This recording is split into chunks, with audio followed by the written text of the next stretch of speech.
And hello again, maybe? Just trying to figure out how I can... Oh, there we go. And delete forever. Okay, I think I managed to delete both the both the clips off of on YouTube and on Twitch. So to recap, real quick, I got excited and I pulled up a box where I got like, hey look, I got a box, a bunch of paints, and then I still had like my address on it, on behind this flap here, and it was like ever so slightly within view, because I went like, oh look at all the paints I got. It's not, it wasn't like in view, but when going back and looking at the, is that visible? Could you see that? You could make out something. So rather than risk anything, I just deleted it. So it's gone now. All of it is gone, I believe. Actually, there's one more place I need to check.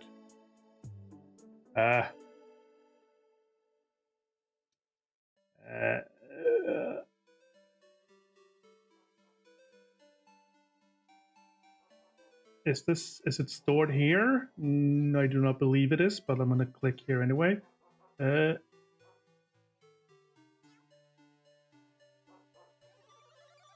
No, and if I click there, video unavailable. Okay, good. Okay, you saw nothing. Anyway, rather than risk showing off a potential address here, like, yep, it's still there, because obviously, I'm just gonna grab these out of the box and let's put the box aside.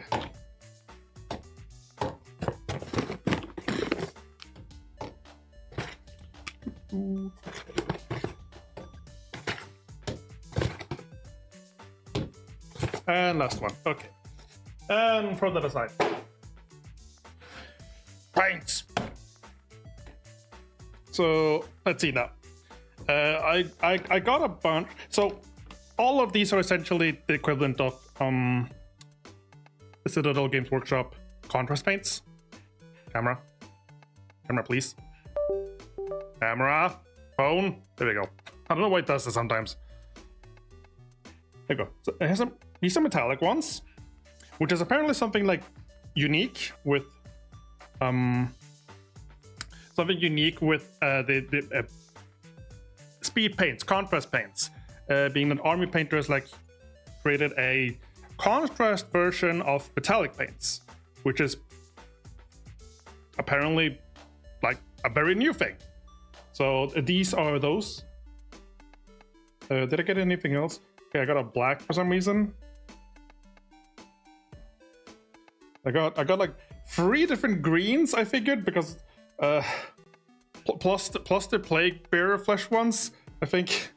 Was it like 2 greens? I got a charming chartreuse as well, which is probably very similar to the plague flesh bearer now when I think about it.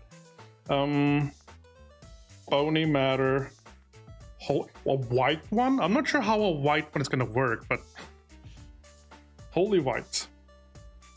Slaughter red. Nuclear sunrise. A brown. Let's see, black and white. A couple of blue ones. Magic blue and Beowulf blue.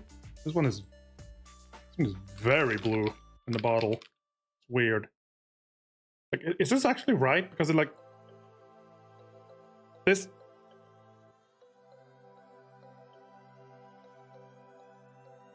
I mean, this one's like very blue, right? I guess it just looks different when you paint it, I guess. Dark purplish blue. It's a couple of browns because I had like problem dealing with browns, like leather stuff. Bony matter. Speed paint medium, which you can sort of use this to dilute the speed paints even more. It's contrast medium. So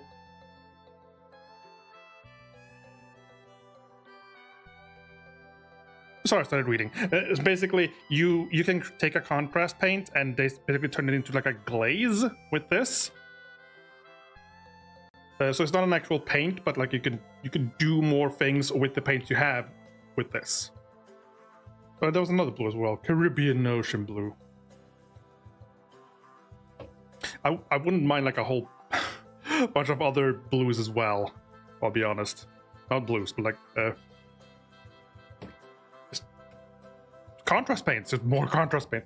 Like so, I have these, but these are also essentially the same as. I need to grab them.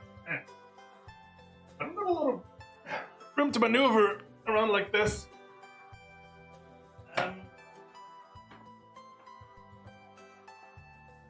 there any in there? No, those are all those bottles. Right. Because I still have some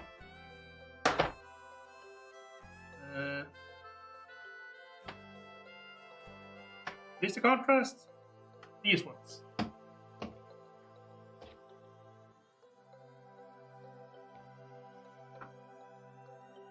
Did I even use this one yet?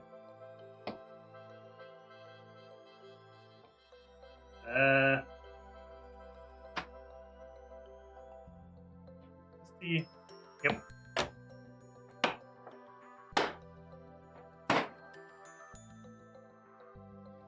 Yeah.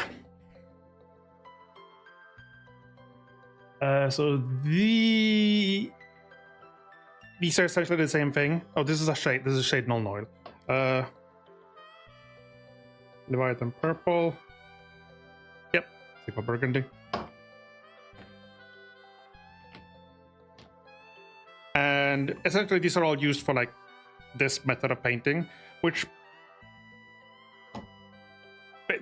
this is all like it's not made for that, but it's very effective at doing that when you use it on dry brushed things. The difference here is like this is like an orange undercoat, so we'll have to see how that works out. But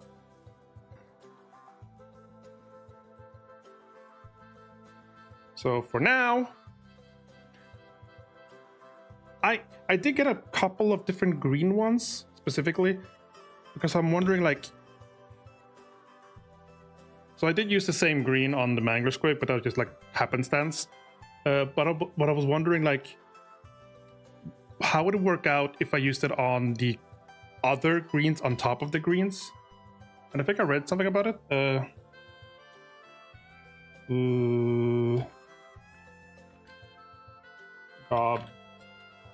Goblin skin contrast.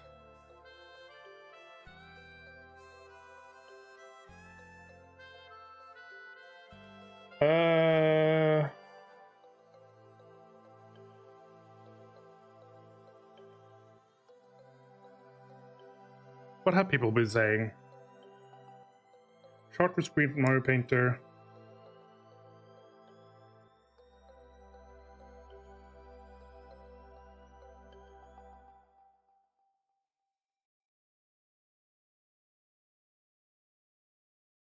Where's that?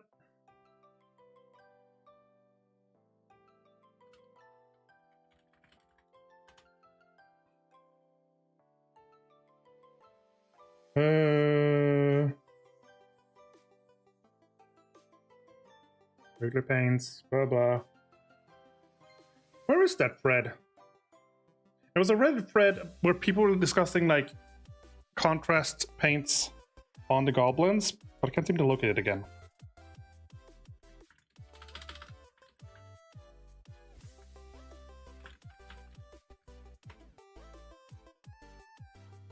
Goblins can contrast.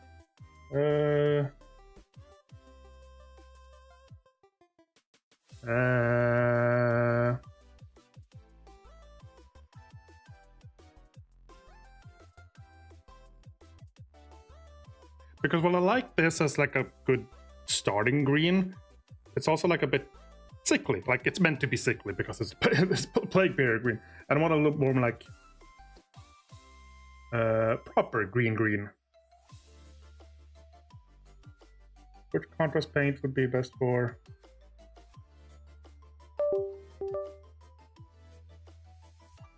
Oh, I forgot. I was wondering why I had. I was wondering why I had like a green thing behind me.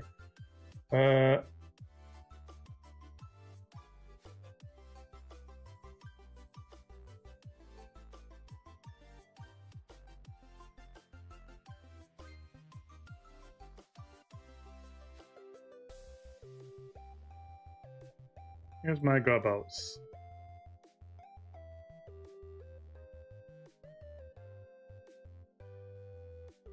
Plaguebearer Flesh, Warp Lightning, Orc Flesh, Weed Cameo.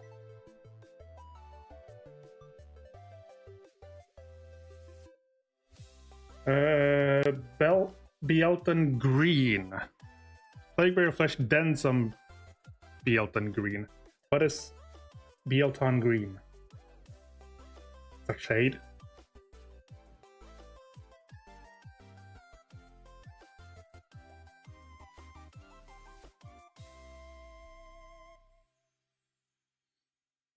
Lightwash of Croak.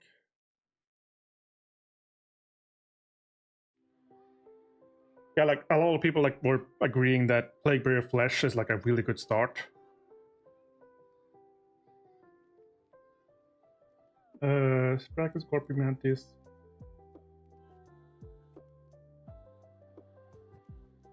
But like some people say, I like doing a mix of them, and then I like assume it's like a mix of like the colors, like they mix together the contrast colors.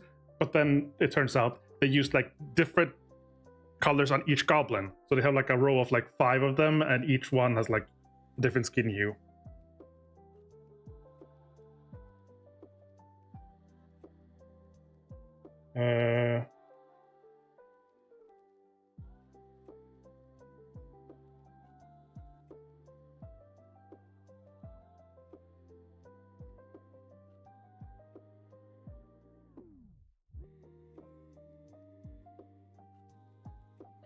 I don't even know if I opened this, but maybe it actually would be really useful on just the goblins. Like a layer of the warpstone.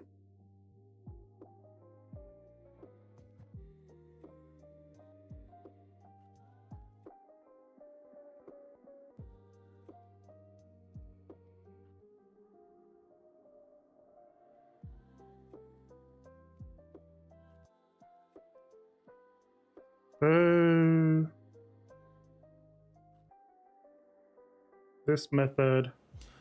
Nope, not watching a video right now.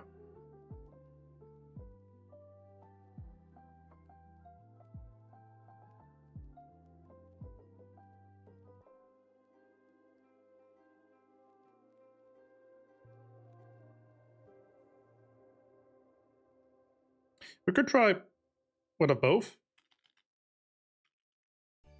So I'm not sure exactly why I got Charming Chartreuse, which is looks very similar to Plaguebearer Flesh actually. I'm not sure what my rationalization, how I rationalized it. That's the word, rationalize. And this is right. I guess the bottle itself is like sort of dark grayish because it looks just like gray. But it looks like a very similar green. But again, if I am painting an army of goblins, I guess greens are good. They weren't expensive like individual paints, which is why I didn't buy like the pack. I also got this thing now.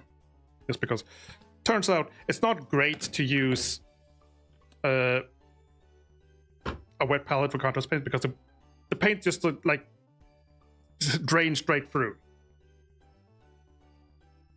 There's still like a bit of glue from where the sticker was.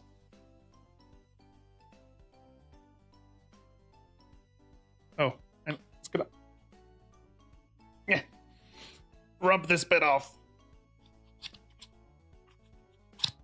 My things are burning.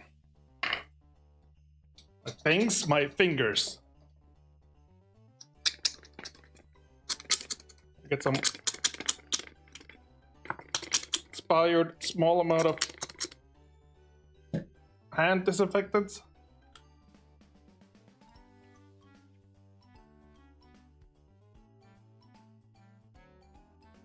To dissolve this small bit of glue. Partially. Basically, it's just like a blotch of like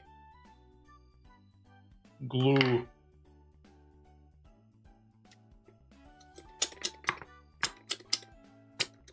Is this even alcohol?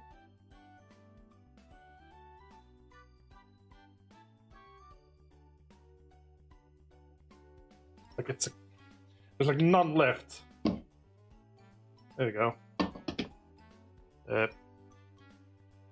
Smother it in.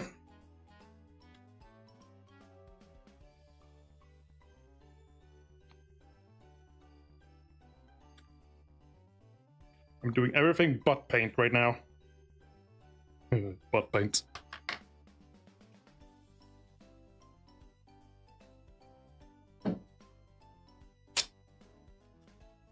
But essentially, let's try Shamrock Green and Orc Skin on like the different gobbles.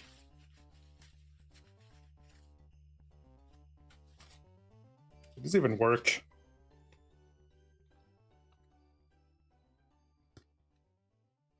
Only partially. Whatever.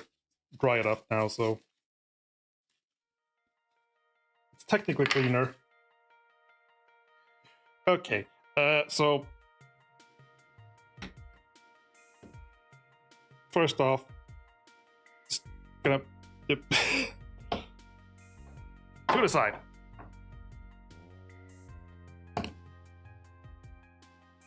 And to the side. And back you go. You and you.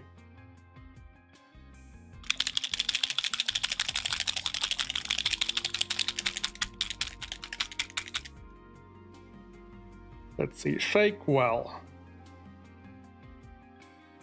All-in-one war paint that creates a vibrant color shading and highlights in one application, perfect for miniature gaming. So the way you're meant to use speed paints and contrast is that you just paint, you prime it with like a bright gray or white color, and then you just paint with the speed paints. And you sort of get like the effect of both phone,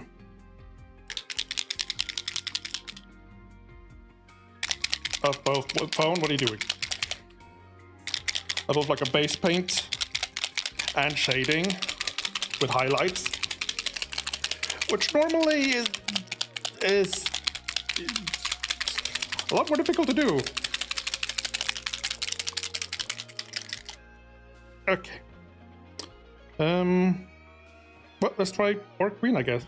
Also, let's get a brush.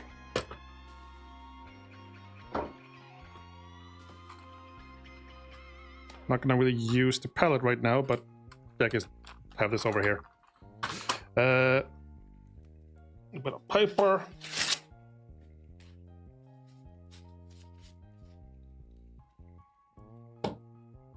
And this thingamajigger. And pick a brush, any brush.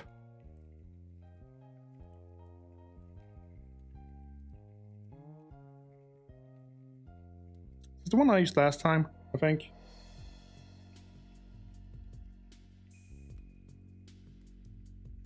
Putting this one brush through a lot of work, but eh. So,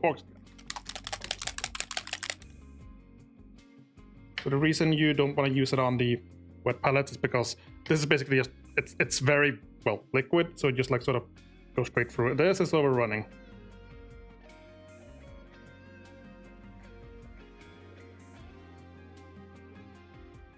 Let's just try. that for now. Like an overflowing drop of green.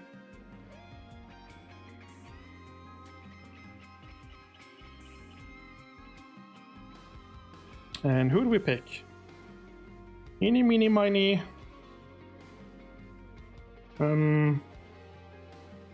You, I guess.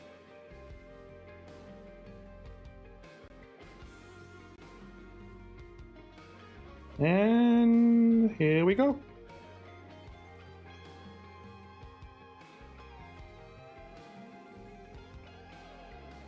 It is very vibrant green comparatively.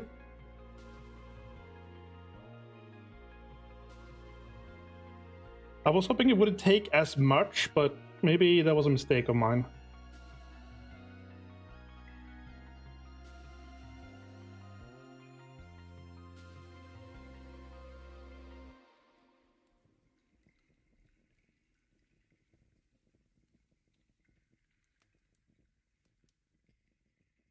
Yeah, maybe the shamrock.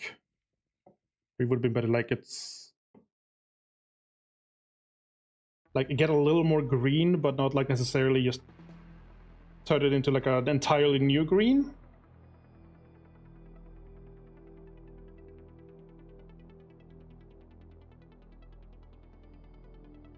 Yeah, no, like in fact, why am I still? I don't like this. Like not necessarily the color itself, but rather this, like the combination of it. Can I fix this? Can I try and remove this?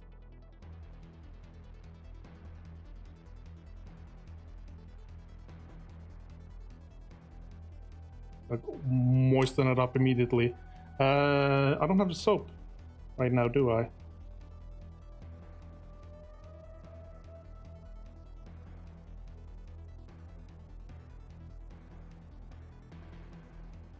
And like aggressively brush this, I guess. It is coming loose.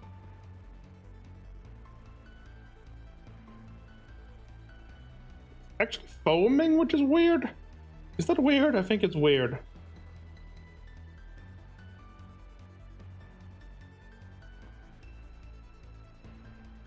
I have no idea why it's foaming.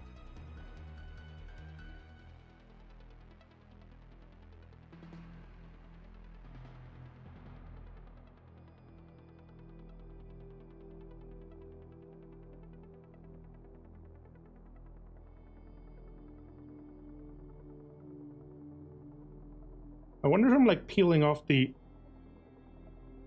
Oh, hi. Oh, yeah, sorry, Zas. I guess when I like rebooted it didn't like automatically like autoplay. It's just that I got excited and went like, hey, look at this box of like paints I got. And then I realized for like a split second that I had like a small flap of my address showing for like a frame. So I had to just like quickly go and delete any evidence of such. Crisis averted, but it's like something you probably want to like just make sure it's gone. And then I tried one of the new green paints on top of the previous greens, and I realized I didn't really like this. So now I'm trying to remove it before it like dries.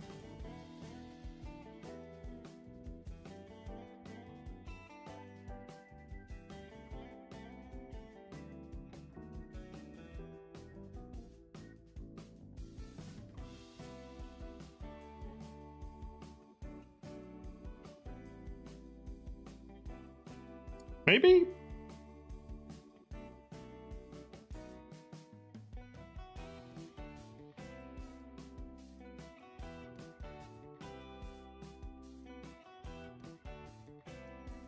I could try something else with the paints, just not like the straight up contrast.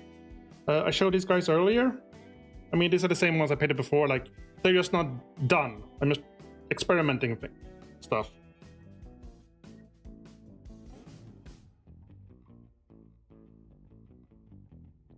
trying to remove the contrast I just put on, which was like way too vibrant and like turned into like an entirely different green. Should I try making it into a glaze? Let's see if I can like get rid of these last bits. Is microphone facing the right? Eh.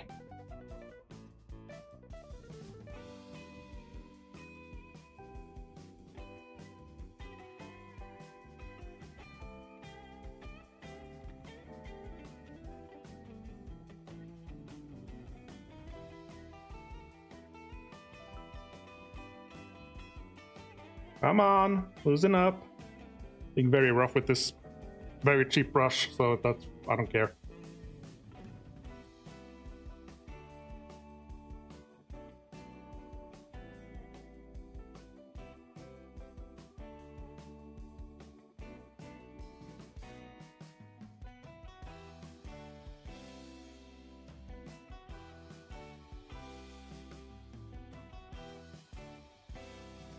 Look at his lip as well.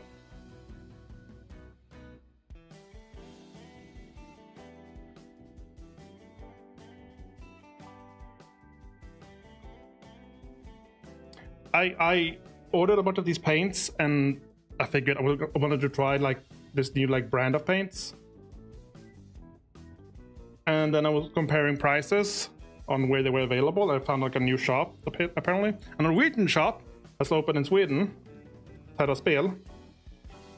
But then the package got delayed in the border between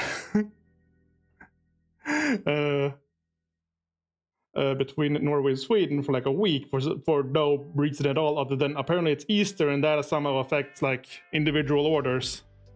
I don't know. And I wanted to have this finished by like the early May, which is in a few days. So 3rd of May specifically. 2nd of May specifically, I think. So that doesn't leave a lot of days left. Why is my finger stuck on the tail? There we go. With the print characters of Chess of Magic in 3D. Oh, that would be amazing. If we get to that point, that will be absolutely amazing, and I would do my best to honor Miss Sun's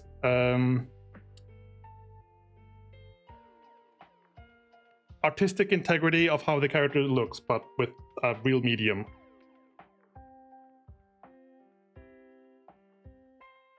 Well, I'd try at least.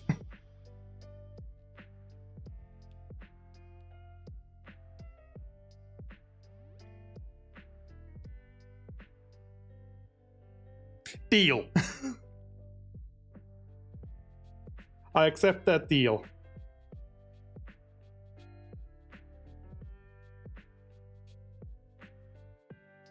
That will be amazing. These last bits aren't really coming loose, are they?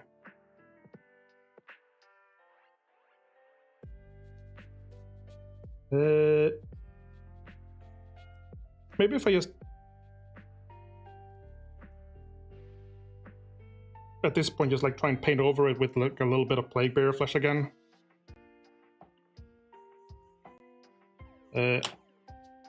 Pat this down.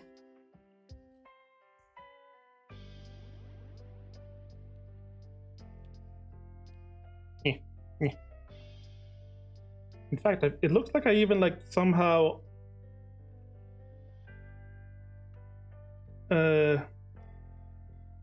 got through the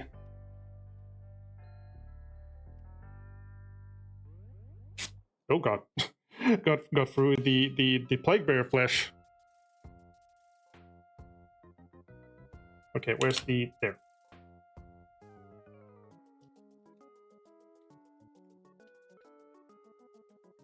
Up the audio of this a little bit.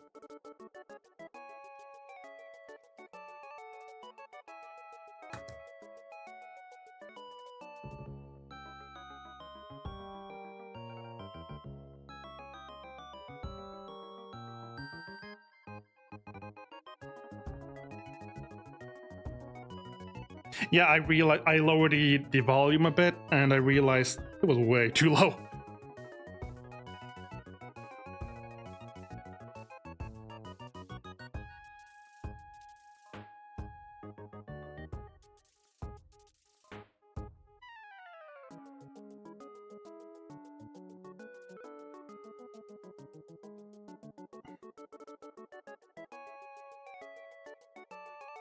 You couldn't hear it previously either? Huh. Well, that shouldn't have been the case.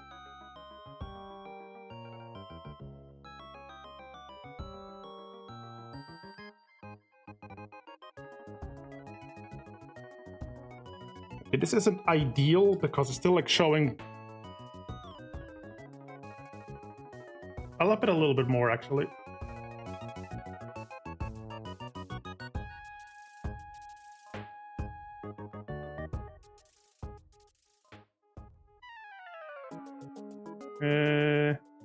Yeah, no, just keep it there.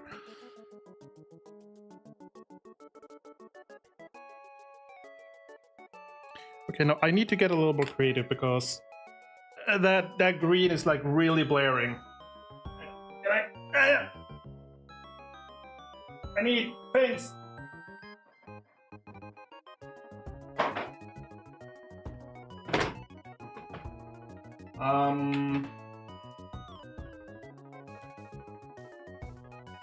Hopefully this won't ruin anything. Nah. Gently scratch some paint off. Careful.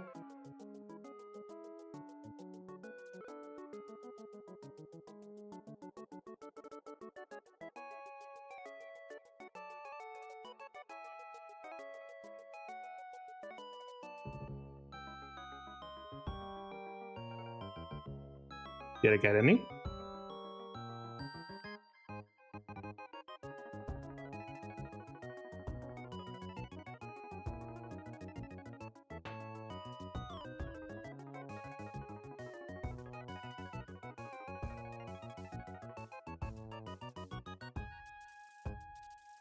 Honestly, it's not that much left anyway. I'll just leave it for now. Oh. Forgot to put the protection thing on.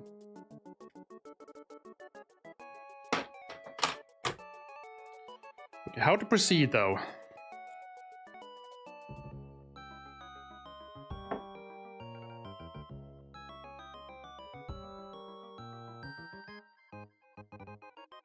Could try and make a glaze. The mushroom. These mushrooms came with the figure. So some of the models you buy come with a little extra bit that you can just sort of like put on other stuff, and sometimes you can just save them and put them on other things. But I think these were all like included in this model. What was my train of thought? Okay.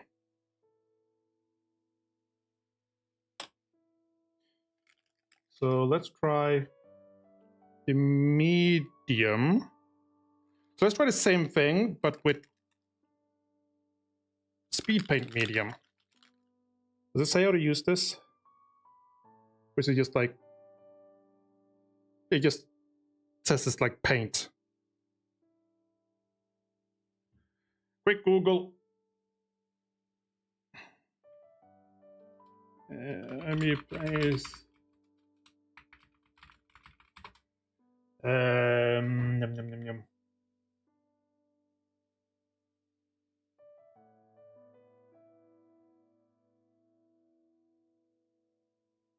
Oh yeah. Like this is called speed paint.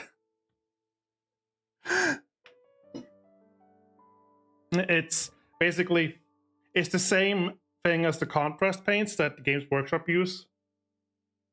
So no, not a not a speed run. Sorry. Essentially, they're more watery paints, but they still contain a lot of pigment.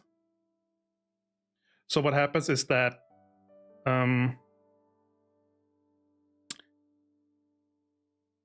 it's very difficult to like paint too thick. Normally when you paint, you have to like thin your paints, otherwise you end up with like a big blotch of color, and it's like, well, like that looks god awful, and you have to like make sure you have like really thin paints. Even if you use regular paints, you have to like thin it to make sure it like turns out good, and then you just be really careful and use like multiple layers, etc. And then you can use like other paints on top of that to get like even finer details, and then another type of paint on top of that, which is meant to be like, it goes into like the recesses more, so it becomes lighter on some places and darker in some, because it like just gathers in the recesses, etc. Contrast paint is sort of like a in between of all of them, and you're meant to just like paint the entire model, prime the entire model like a bright gray or maybe even white, and then you can just use speed paints or contrast paints. And yeah, I don't know anything about makeup, but and then you use the contrast or speed paints on top of like the primed thing, and you basically do multiple steps in one. But what I've done is I've been doing something called slap chop, which is when you dry brush it, you prime it black, then you dry brush it gray, and then you dry brush it again white. And what happens then is that when you use the contrast or speed paints on top of that, it only like really catches on like the more outer surfaces, like along the chains. You can see like it's brighter on the outside, where like the dry brush would catch on more. Like any surface that sticks out would get brighter with the dry brushing. And then with the contrast and speed paints, then only those areas would like properly catch the paint, pigment wise. And it would like just fall into the recesses as well, and not paint. It would just like look like a darker version of the paint in the recesses where the dry brush didn't reach. So you get this like whole process of like the entire thing being like highlighted and shaded automatically. Yeah, like look at the skin here. Like this is also like dry brushed and like then painted with like one layer of contrast. So the outer surfaces, outer layers of like the skin folds are brighter, and the inner folds are darker. That's the result of like dry brushing, like with slap chop, and then just painting over like one layer of color. Otherwise, normally, if you wanted to do this, like this effect, by hand, you would have to do like first like a layer of green, like the entire surface, I guess, or whatever you want, and it would all be like one very, very like obviously equal green. Like it wouldn't like do any like it wouldn't particularly fall into the recesses well comparatively. It would just be like one shade of green more or less. And then you realize, okay, and I want these bits to be lighter, so you have to go back and then paint those by hand to make the like little lighter surfaces on the outer areas where you want the highlights.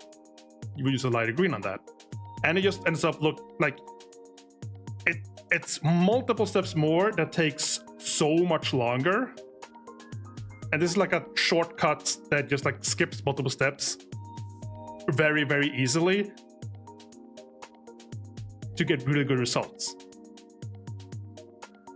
But it requires contrast paints overall. I'm gonna try. Okay, wait, how do you do this again? I got distracted. I was gonna like look up how to use contrast medium.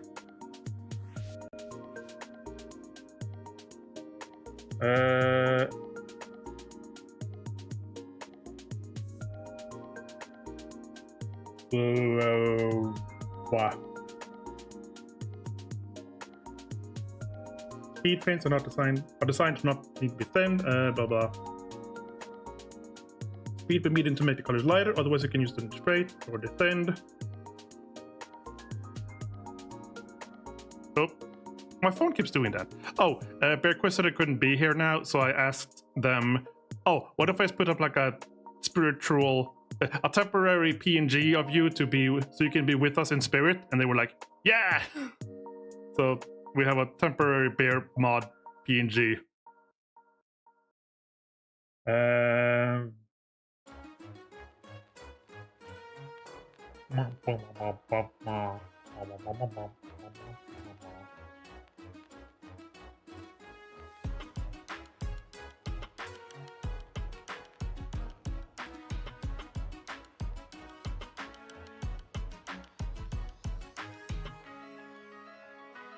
Yeah, bear mod. Not mad, mod.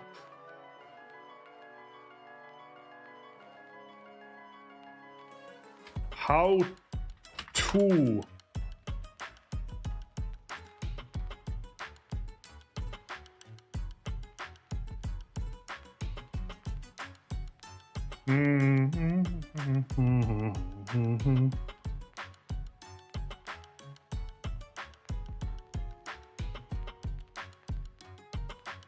Like, should I just try one drop each? This is basically dried out, so I'm just gonna like go to the next one, I guess. I can't find any like proper results. Let's just try it, I guess.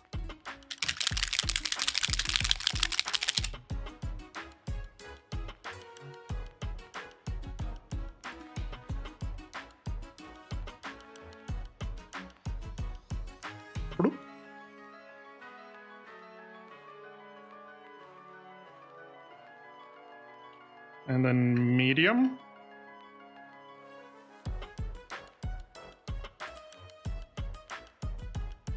Oop. So let's see how this. Maybe I need more medium even.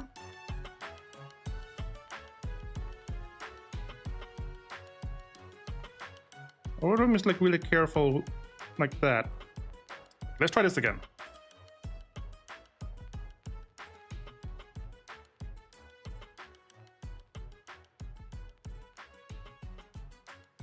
Ah.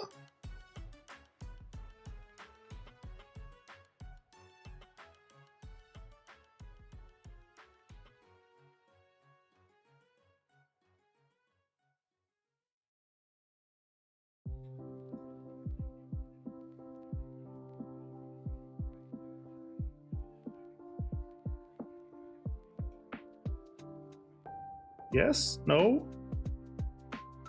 Okay, I might have too much on that brush, but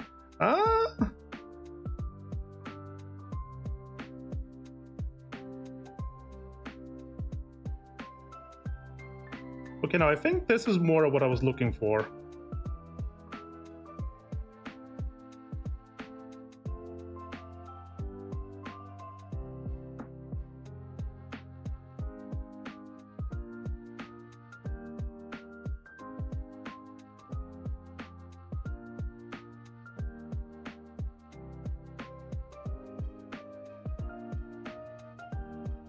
So this becomes like a glaze.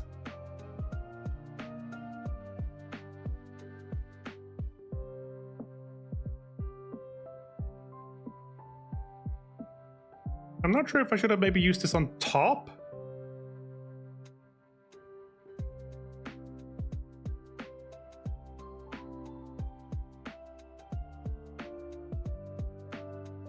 Rather, like beforehand the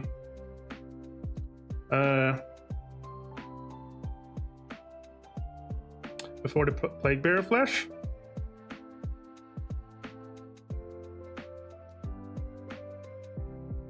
But I do like it. This is more of the line that I was thinking of, maybe.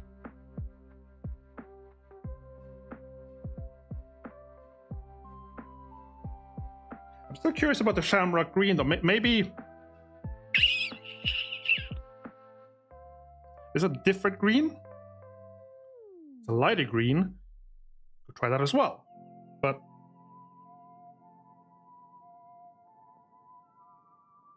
let's do this one gobbo for now.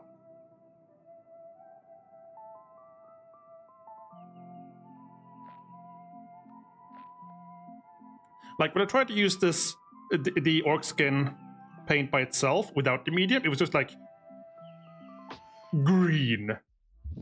It like completely covered any previous paints because it already had like a few layers of paint.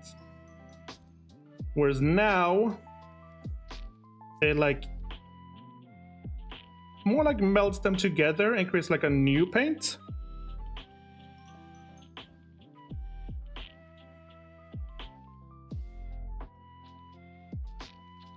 And it's a lot more. It is like a little weird green. Like it is like a similar green, I guess. But I do like it. But I'm still curious. Before I like settle on like this is how I want them to look, I still think I want to. I want to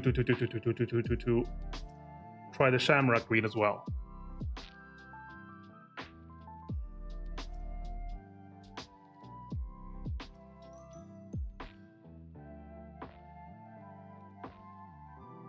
Yeah, that's already dried up. The first drop of orc green I have, that's like completely dried up. Can you like... It's not like a wet palette, but can I just brush against the plastic to try and thin it out from the brush?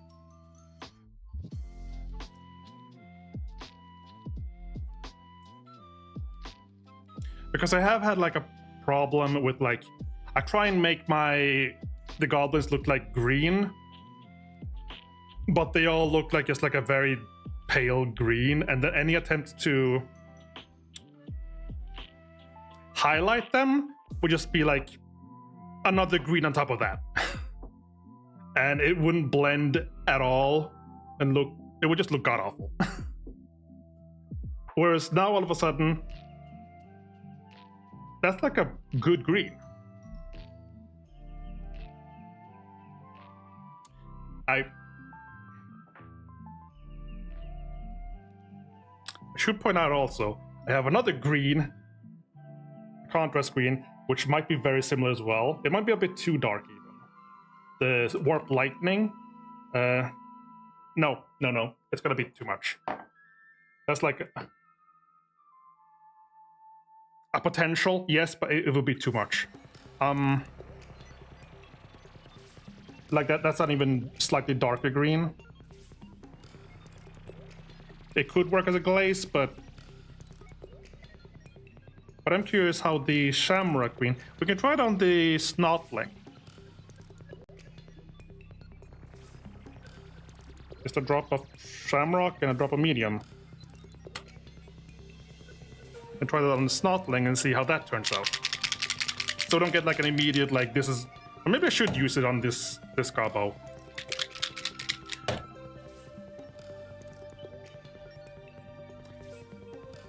I mean, maybe I could.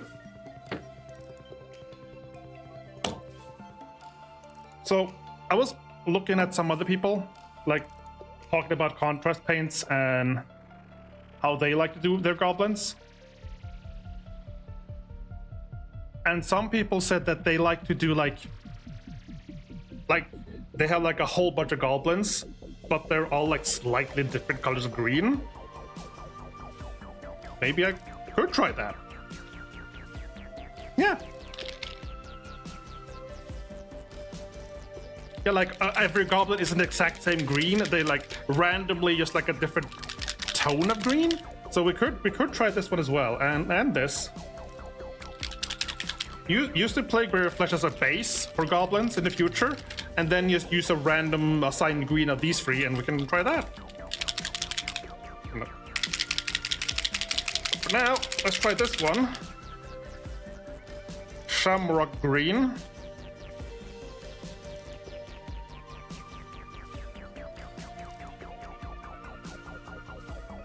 Bubble. Oop, was that one drop or multiple? I don't know.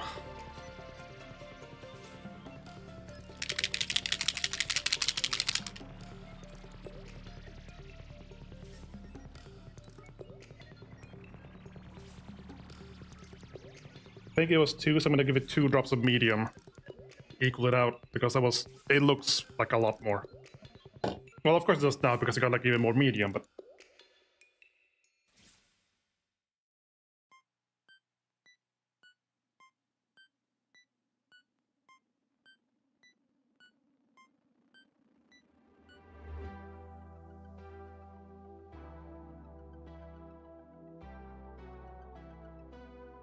The problem with this is they dry out very quickly like this. Anyway, let's try this on, well, this.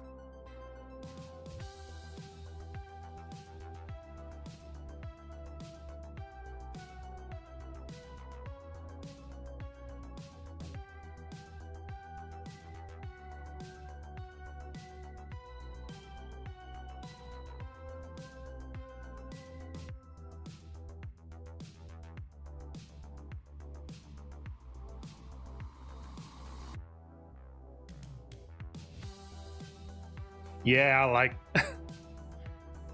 I mean, this one is lighter. Like, you can look at these. Like, the bottles look a little bit weird. It's hard to tell through the bottles themselves, but like, if you look at the, like, these pictures, this one is like a lighter variation.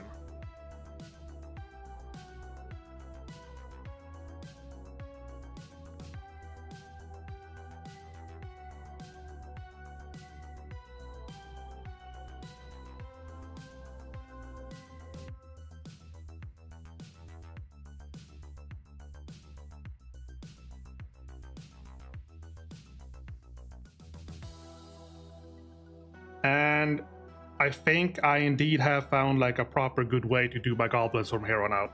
Like I did like a lot of like the stab us and shoot. I did like all of those. They're like done, but their faces look god awful.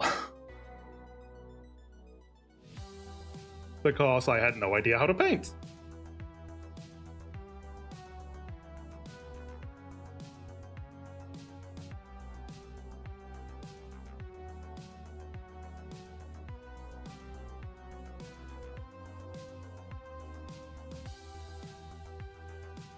So if you look carefully,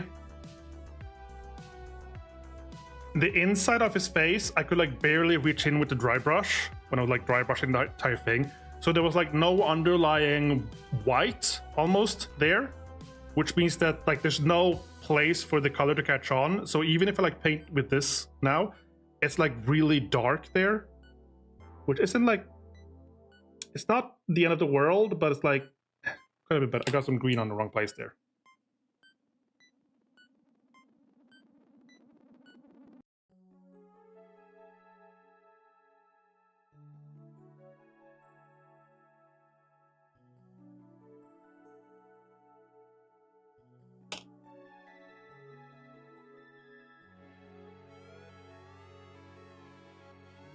And then do his little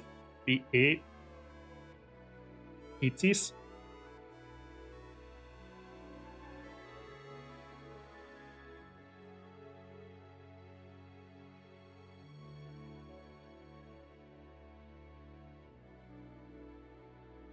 Like, it also does add another variable to the whole... I'm trying to make like a really chaotic army. Like every squig looks different, everything looks weird and different, and like that's just what they are. And having like goblins also be part of that to a degree, I don't know why I didn't think about that before. I just went like, oh, I guess they're gonna have green skin. Done.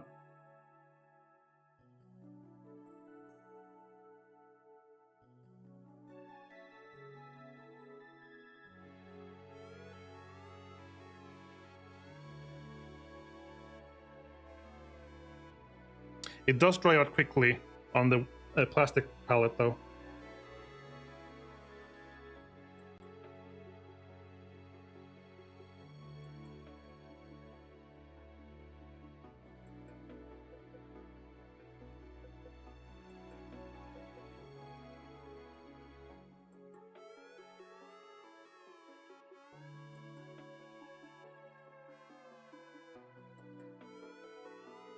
But I've never really used glazes before, which is what this is now, essentially.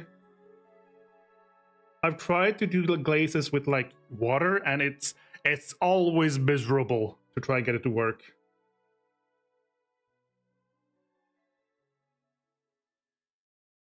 Like, you can do the same thing without the speed paint medium, because what this is essentially, it's paint without the paint. Like, it's all the goopy bits of the paint, but without the paint. So when you mix that with paint, you get more paint, but less of the pigment in it. But when you try and do the same thing with water, like, oh, you need to thin it, add more water. It doesn't quite mix the same way, and you end up getting, like, the pigment doesn't, like, disperse properly the same way, and it just looks a lot worse. It's a lot harder to get right.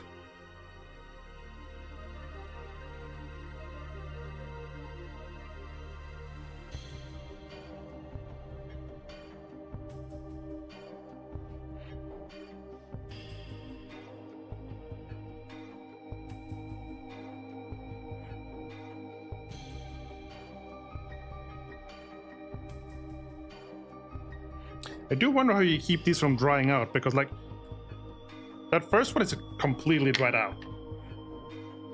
The second one, just about. I mean, that's why you use a wet palette, but you can't use a wet palette. Well, you can, but it's not great because it like just seeps through.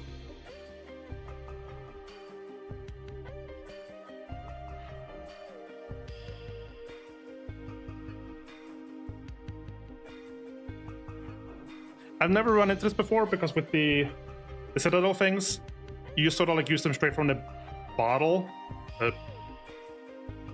cup. What are these called again? I'm forgetting words again.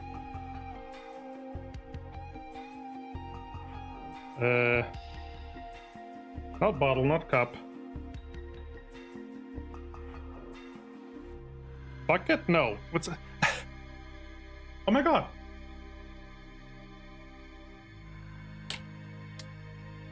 Citadel paint. Pots. It's a pot. I'm noticing, I think I'm noticing, I'm trying some new meds, well, a different amount of previous meds, basically. And one of the previous side effects I've had with that, this particular thing, I've tried it before, just like not this amount, is that I would end up getting aphasia. Essentially, I would just forget words. And I am noticing that again now. Like, I just... aphasia. When there's a disconnect with the brain between like the language center and trying to speak. So you can remember words, maybe, but when you try and say them, it's just like, what? You know the word, you know the little thing, like like it's an actual thing, but yeah, it's also like a side effect from some meds, apparently. So very often I end up just being like, trying to think of a word, and I'm just suddenly, you know what I mean.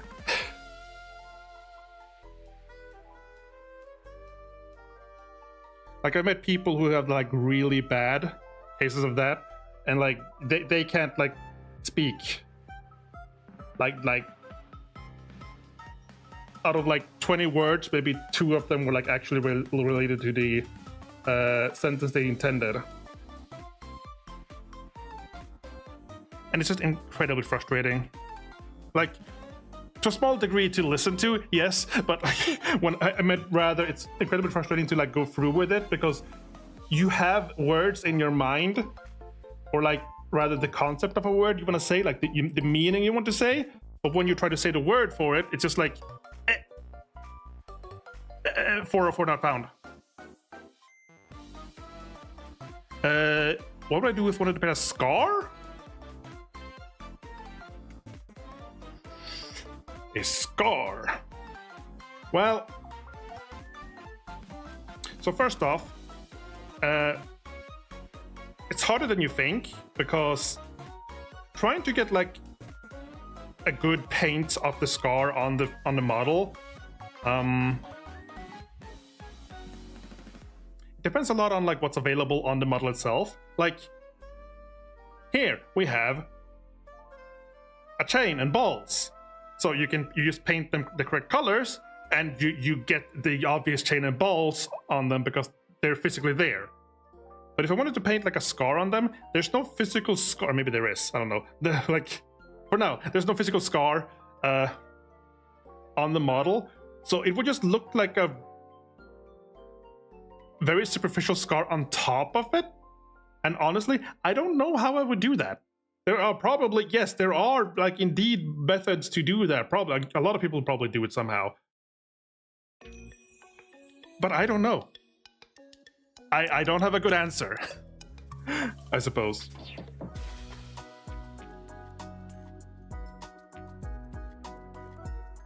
Sorry.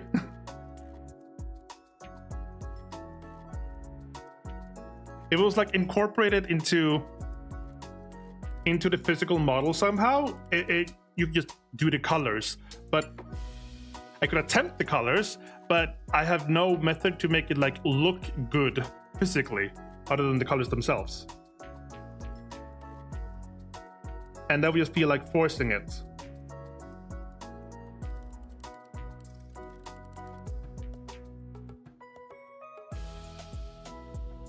Which isn't a bad thing, but I appreciate the question and the thought process that came with it.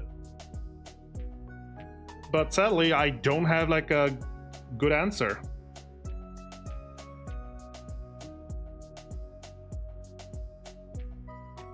If I really wanted a scar, I suppose I would have to make one.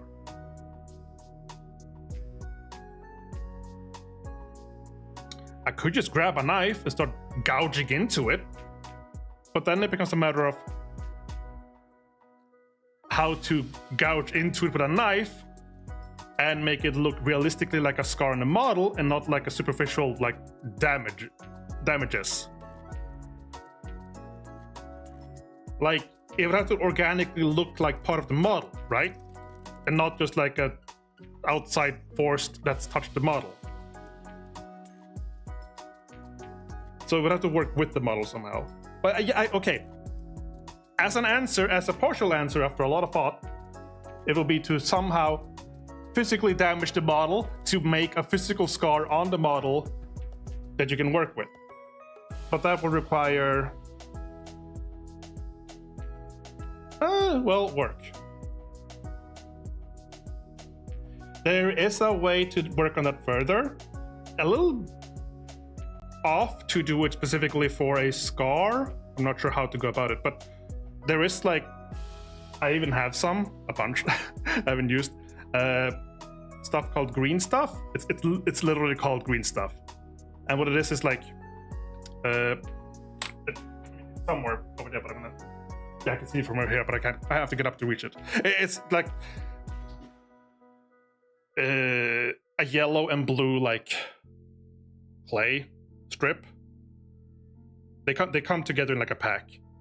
You cut off a piece that you want of the yellow and blue, and then when you like mesh it together, it becomes a green. It becomes green stuff, which is what activates the process. Like separate, the two colors are inert, but when combined, then they become like a proper green, one solid, not solid, but like a one mass of green. That's when it begins to like harden, but it's still moldable for several hours, and you can use it to like literally create parts of a model and stick to them, and then use tools to like crop bits out of it.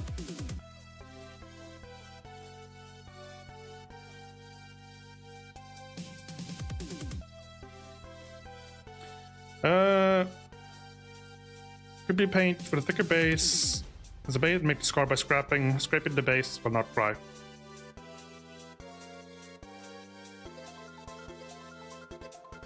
I suppose that would be one method. I mean, maybe. In the end, I think this would be like trial and error. I don't have a direct answer. This is better. This is worse. There are probably many ways to go about it, but in the end, there's probably like a preferred method to do it. But we are coming up with like potential solutions to it. I wanted to try this one.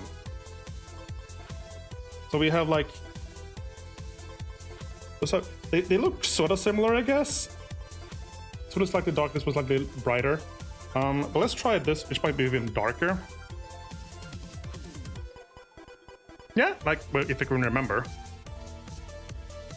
So this one, this is the problem with the Citadel pots. They're the only paint brand that they don't come in drip bottles. So it's incredibly hard to use this on a wet palette. Well, not incredibly hard, but like awkward. Because you can't like drip them. They are meant to be painted with directly from the pot, which is why they come with a little shelf that like has like paint on it. When I lift this up, there's like this little shelf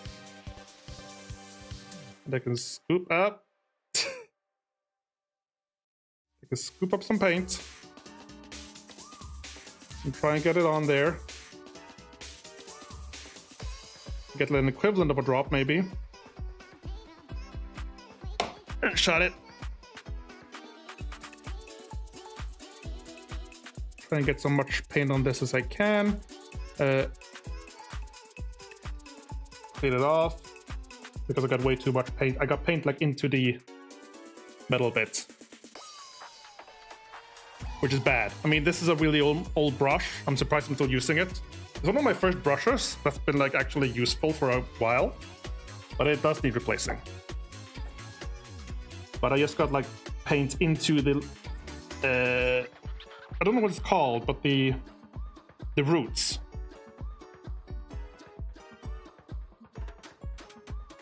Essentially, you only want paint on like the tippy top parts of it, and if you end up getting paint like into the roots of it, which I have now, they'll start drying and then they'll like disform the brush. Whatever. It's an old brush anyway. So let's try a drippy drop of. Whoop. And try this on the third goblin.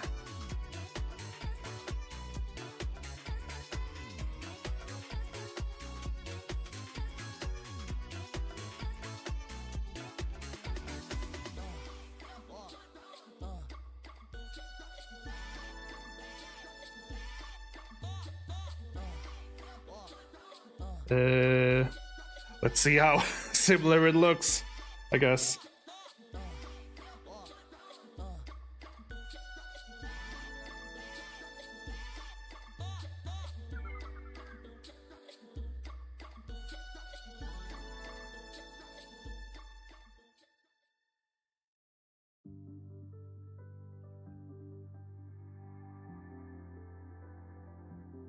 I mean, this might also be like given the amount of paint, like I tried to get it. It's hard to measure because if I use these two as like one drop each, it's a lot harder to get like one drop equivalent from a pot where I have to like grab with the brush and then like put it in there and then like repeat that. It's sort of awkward.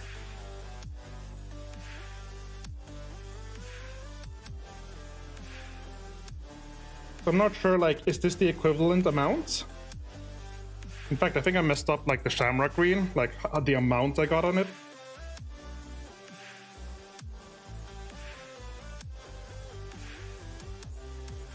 Which is why I used 2 medium drops, because I think I ended up getting too much paint.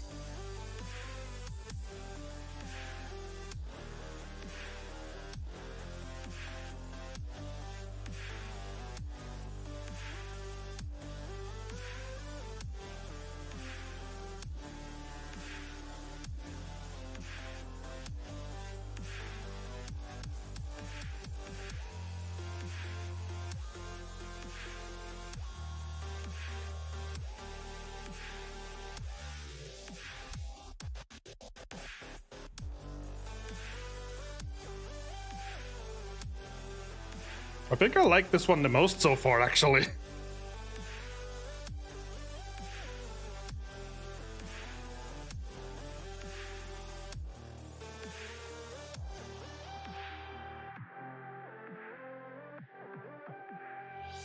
I got... Oh, move these. I got green on his toothy.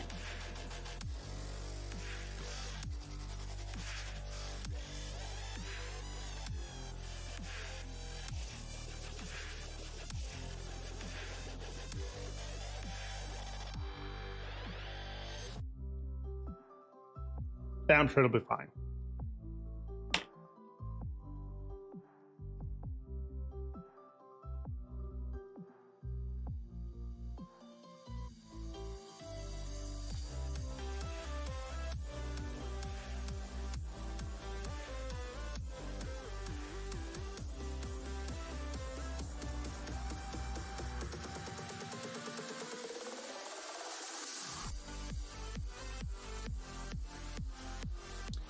The thing is, I could never get glazing to work.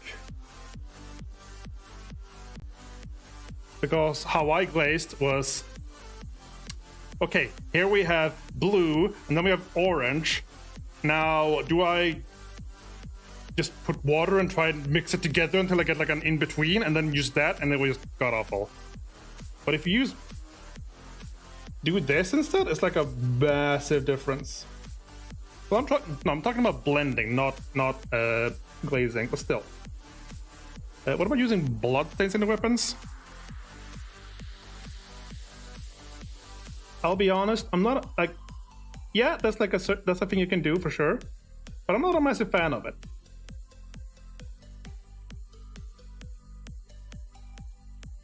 Mostly because they're not in combat yet.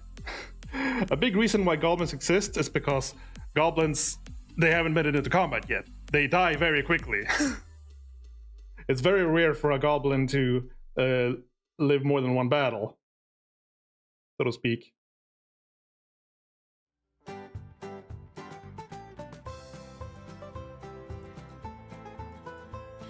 It's not that it's a bad idea. I just don't personally want it myself. But there are other armies that are like this one, which is literally all about blood. Corn as in Khorne, not corn as in the edible yellow stuff. Like blood for the blood god, skulls for the skull throne. You might have heard that. That corn.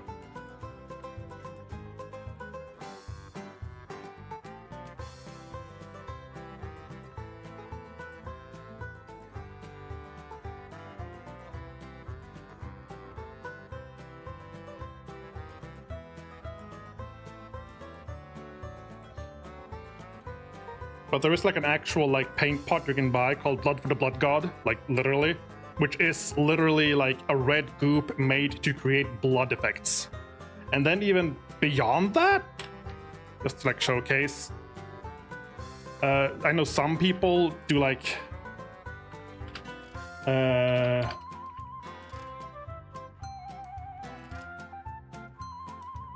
essentially they combine like take a random picture of it basically. And this is like taken to the extreme. Oh, can I not have like a massive link for that?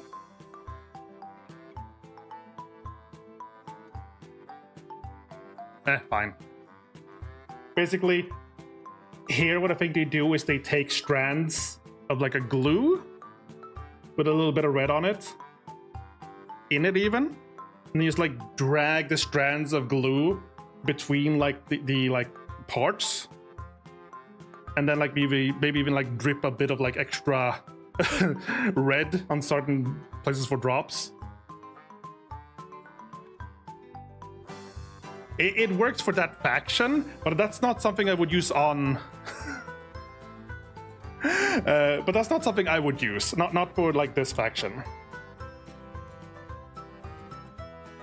But it is like an entire concept that I agree with and wonder like how you go about doing it, but not I wouldn't. Okay, good luck putting them to sleep. Sleepy time.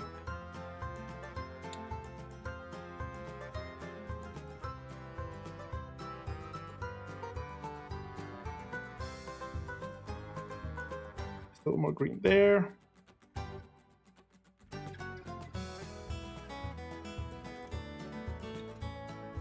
Yeah, interestingly enough, I think the the Plague Fear and then the Warp Lightning Glaze is my favorite. The Shamrock is also really good though. Like you get that really like brightish green, which I sort of like for goblins. Let's.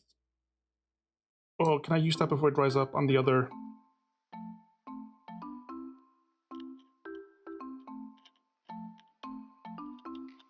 Sort of mix this back. It was sort of drying, but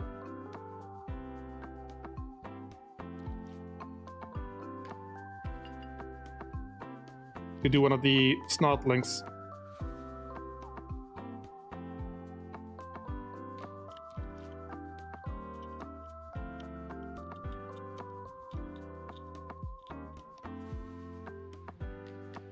I'll get the teeth as well, I don't care.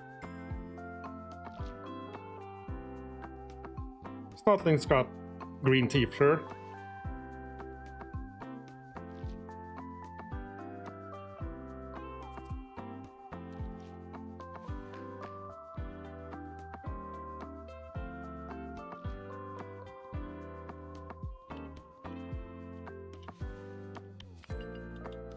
Why does this hand look so... Wait, I guess I didn't get dry brush properly.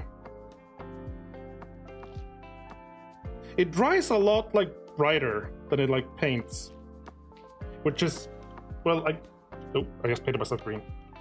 The bottle itself is like really dark, and like the color itself is like almost is kind of darkish. But then I guess that's the magic of some colors. they dry brighter than they looked.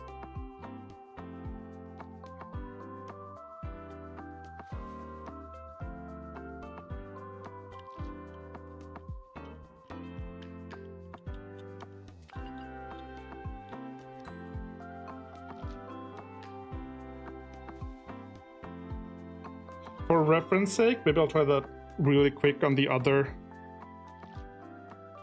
snotling. Just some raw warp lightning and see like how that compares.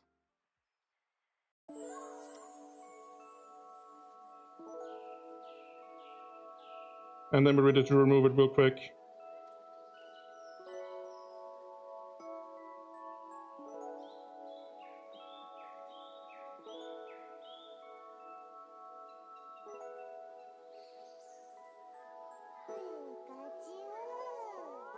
I did not think that was a Pokemon song.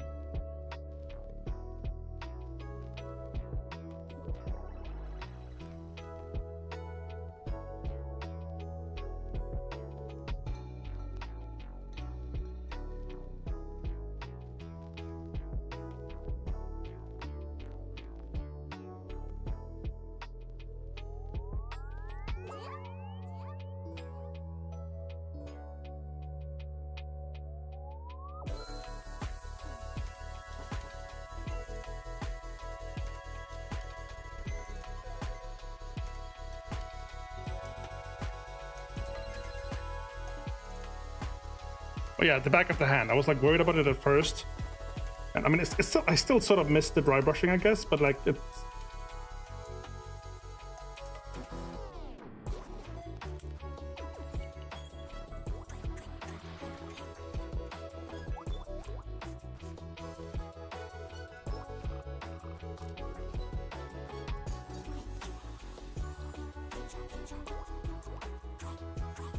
That's a lot of Pokemon sounds.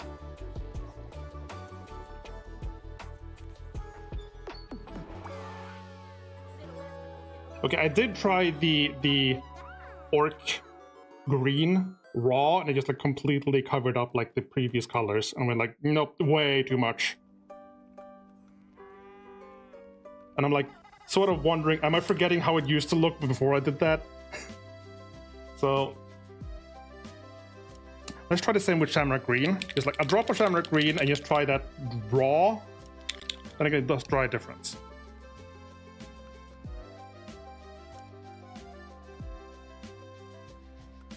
I don't think I could try it on.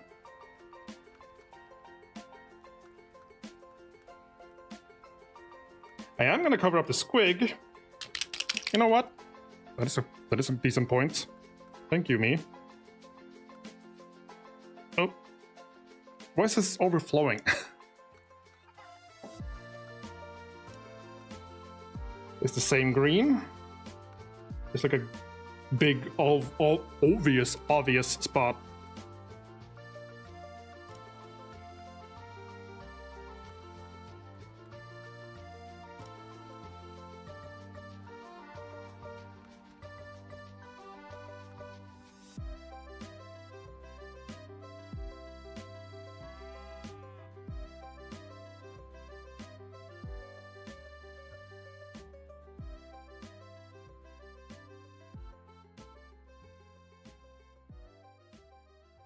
And then, for the sake of like just for comparison, Shamrock green with the speed paint. This is drying out.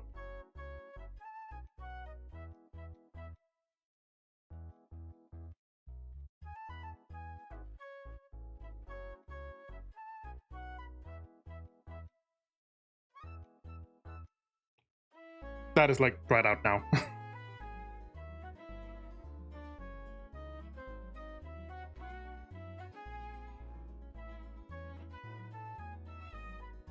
Let's also just try a little bit of warp lightning. Gonna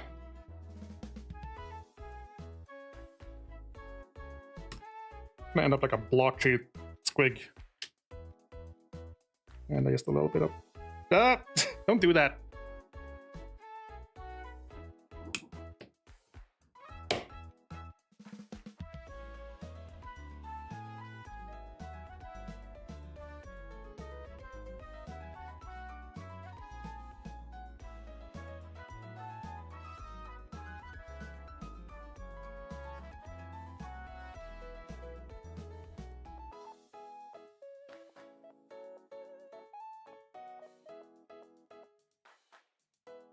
That was too much.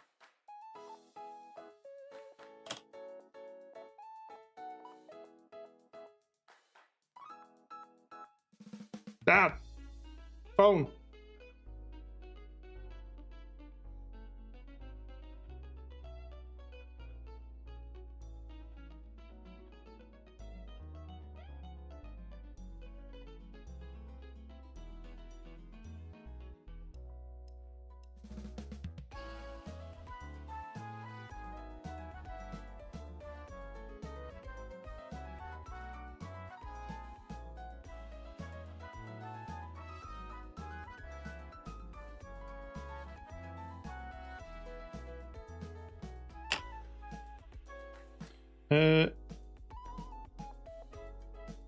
Before that dries up as well.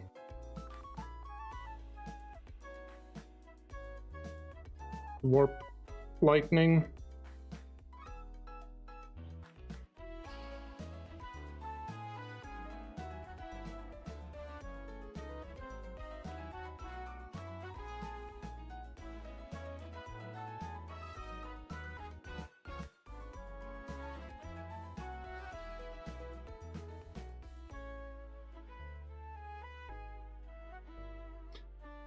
Didn't dry brush this fella too well, did I?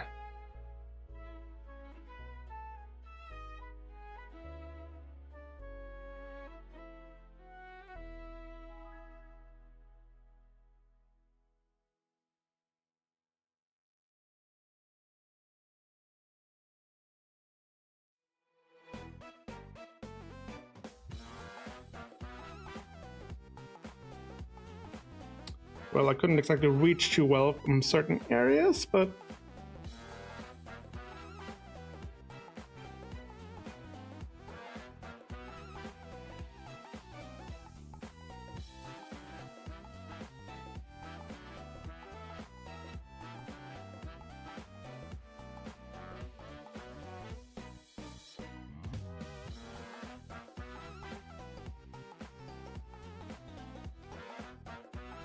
Which one was this? The Shamrock? I think so.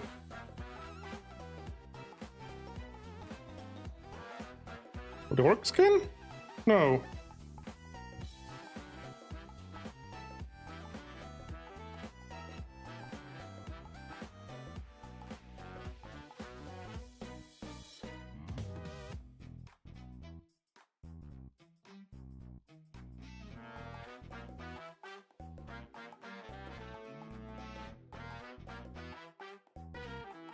Oh yeah, now we have like random freak blotches on the squig, but technically fine.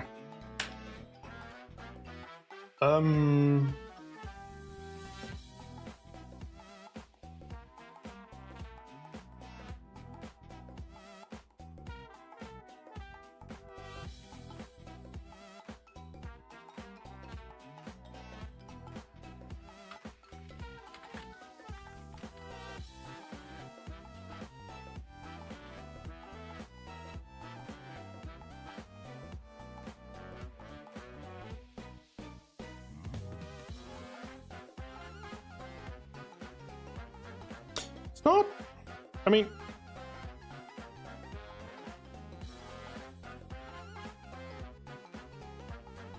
I'm not sure which was my favorite yet. Either the Shamrock or the Warp Lightning. I guess it's good to have like a few orc skin ones thrown in for, well, the contrast. Contrast.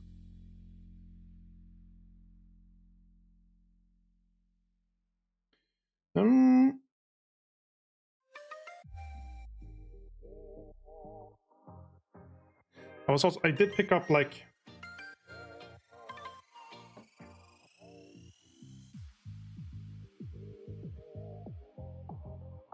so I do have a contrast black, which would work for their coats, but I'm also wondering how the heck will this work on them? They're prime black, but then dry brushed white. So how will contrast work on that? Will it get darker where it's lighter? I mean, I also have like a white, one of these. Yeah, holy white. Which I guess, I mean, that just like makes it brighter. But I don't know how they'll look.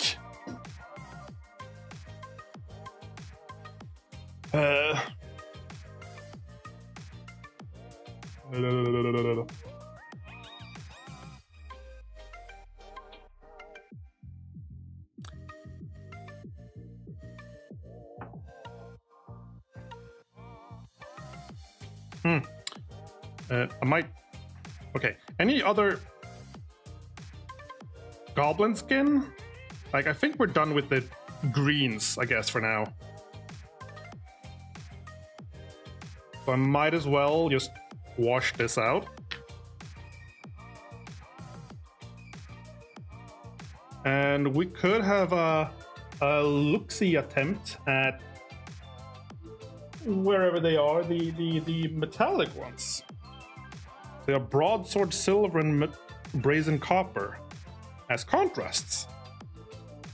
And I am very curious how that'll work. Could I?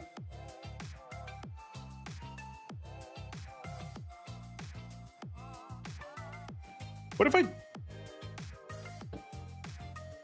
mean, I guess there's no point of doing like now I'm overthinking it, but like I was thinking, what if I paint the like chains with this and then I glaze with the medium the copper? But at that point, I mean, I might as well just use like a wash or shade on top of it rather, which is something that's always like sort of worked.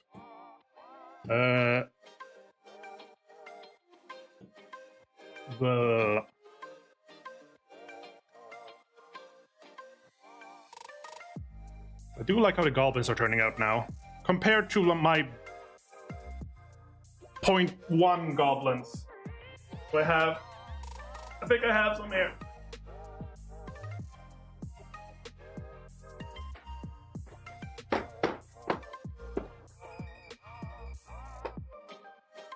Yeah, which is just like, if you look carefully,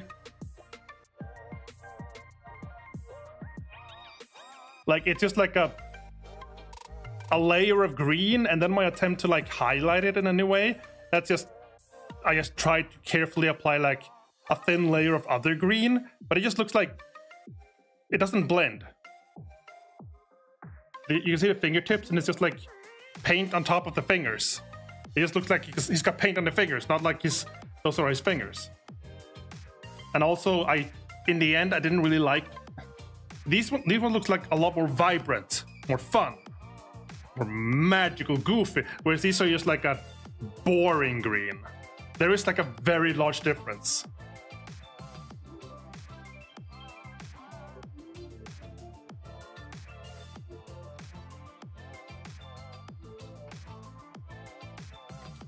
And now I'm thinking, well, now I have like 40 of these like small buggers painted already. But I guess I guess that's you learn. I want more. But yes, I'm gonna need to take a little wee break. But basically, I'm trying out speed paints, and I'm using other speed paints. Basically, I slap chopped the entire thing, and then I used the contrast plague bearer flesh, like on the goblins and the mangler squig just for the heck of it as well. Now I'm trying like some of these new paints I got with speed paint medium to create glazes that I have then been applying on top of the goblins, and I really like how they look. They're 3 different colors. These are 3 different like glazes. One is like the orc skin, one is shamrock green, and then one is contrast warp lightning. Speed paints are like army painters' name for contrast. They're contrast paints from Games Workshop. There we go.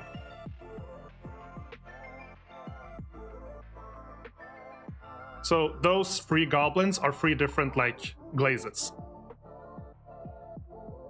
Like if the camera would like cooperate with me. They have the same like undercoat of plague bearer flesh, but then the glazes are different.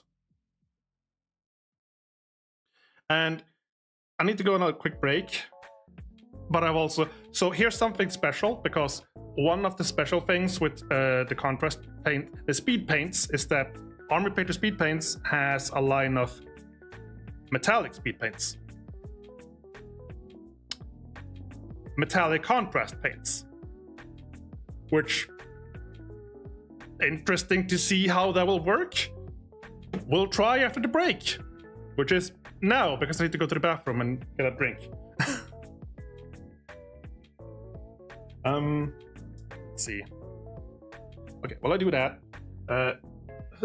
Squig is in charge.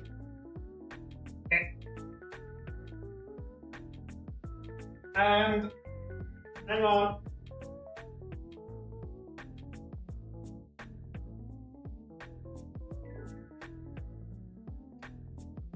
Where did I put that?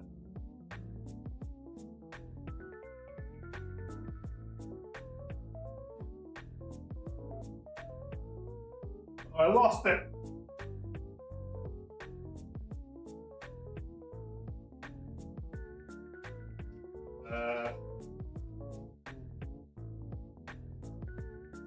How is this folded? Hang on, very important. Aha!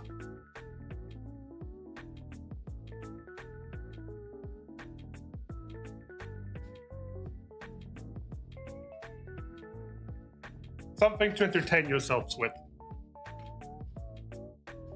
Enjoy the bubble wrap while I'm be right back.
Okay.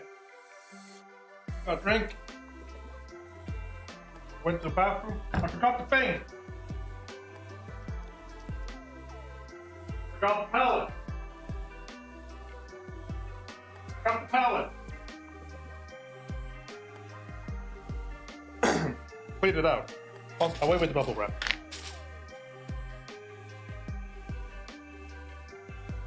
I tried to throw it and it like flopped in the wind. Straight back at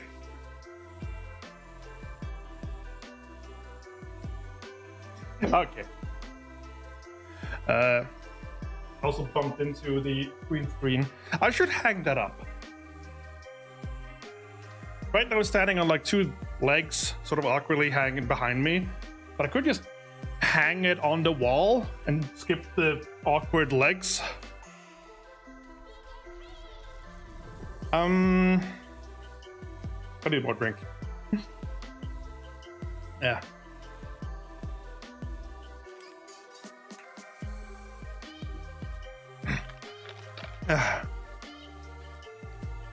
Feeling slightly queasy.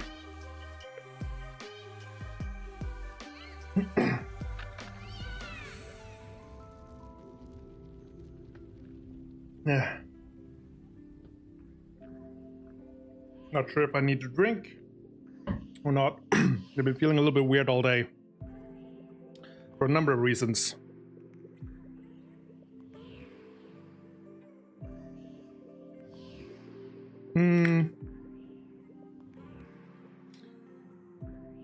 Okay, so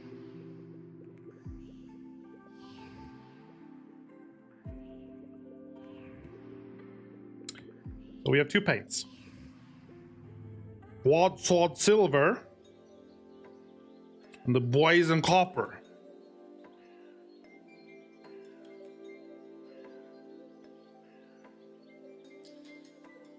Do we? I mean, I did start using some of the previous metallic, but it was like a base metallic, which is a contrast. And I tried to use it on some of the small chains. You sort of leave them. I'm wondering if I want to try this on the chains and this on the balls, or the opposite.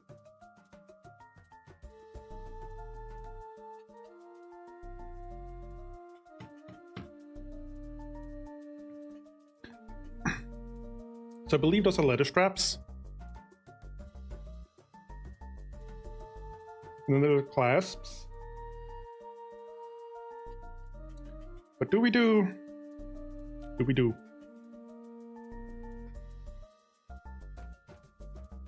Silver, bronze, or bronze, silver? I think traditionally you would use like the silver for like the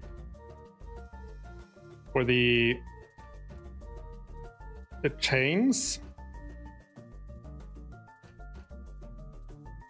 and copper for the balls. And I'm wondering, is there? What am I trying to ask? What do you use copper for? What do you use copper for? Medieval.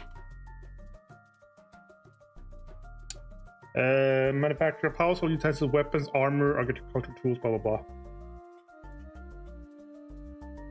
So this is technically silver, but like I guess it's meant to be like steel. Yeah, but why would you make a chain out of copper? Yes? No? Why not? Like now I'm wondering about like I could really use Bear for this. Bear would know this. Like you wouldn't, but now I'm wondering why wouldn't you? Brass, oil, cannons and guns for definitely not copper. Many coins for copper.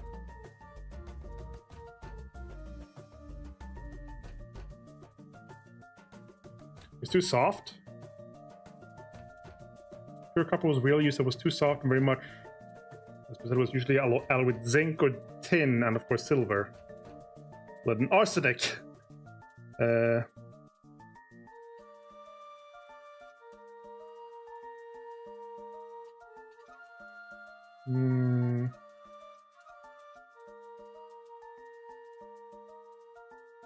Arsenic. I mean, I don't know too much about metals. Like,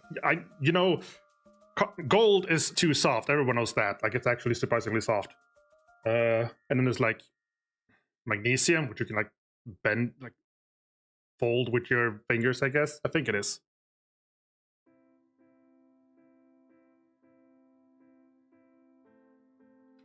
Copper chain. But then also, the goblin, these are goblins. They don't know what they're doing. They see metal, they make stuff out of it. Like maybe they just but yeah, like maybe make parts of it like silver and other parts like copper. Meh.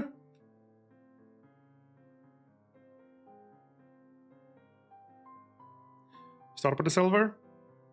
Are you thinking like a silver base and then like the copper on top? I was thinking about that before. Oh.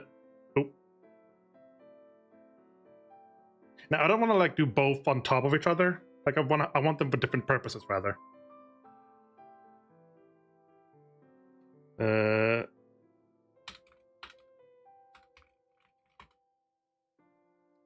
No, see, so here's the thing. This is contrast paint. This is specifically like contrast paint but metallic, which is like a speed paint thing only. So it'll do that by itself.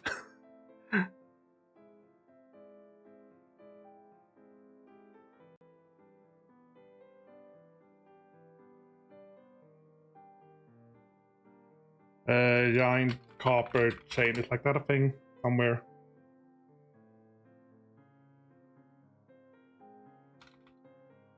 Copper mace? Copper weapon.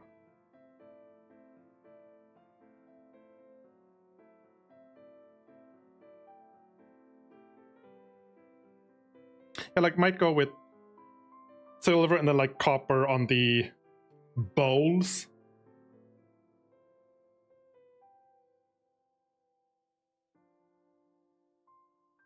and the clasps.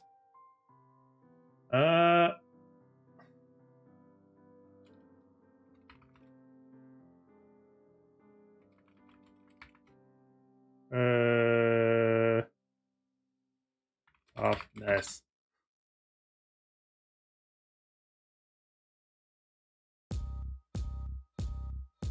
Oh yeah, like steel is like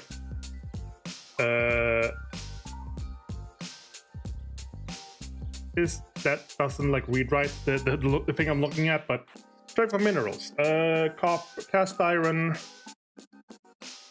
temperature. Right, so and that's I'm looking at that's like the standard air temperature.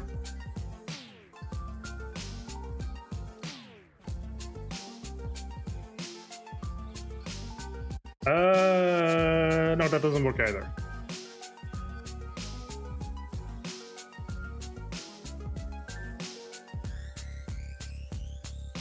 Thermoconductivity.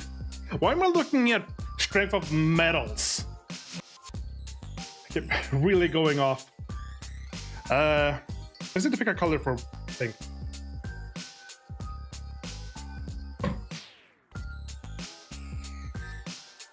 I already did do so 2 of the smaller chains, specifically like this small one here, and then a small one there. I did with like just a typical base bronze, I think it was, but they can remain like that, I guess.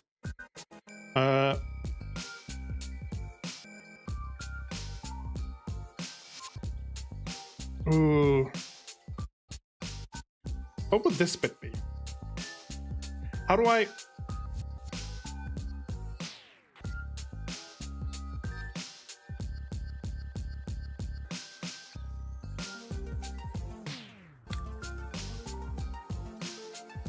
thinking, how do I differentiate these? Because I don't want to just do this like one big color and then like, oh, then there's some bronze for the clasp. But also I don't want to do like steel and then just copper. I'm wondering if I should do like a different variation of it.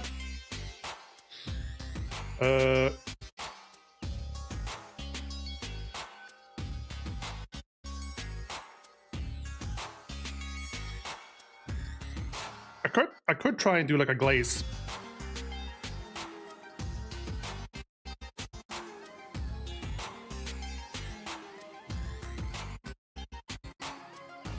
Yeah, okay, so could do like steel or silver, sort of. It's broadsword silver. I could sort of do like a steel, including that, this bit, and then copper on the clasp and like the other bits. But these bits, I would then try and glaze with the copper as well. I have no idea how that will turn out. But at this point, it's just a matter of trying, I guess. But first things first, check.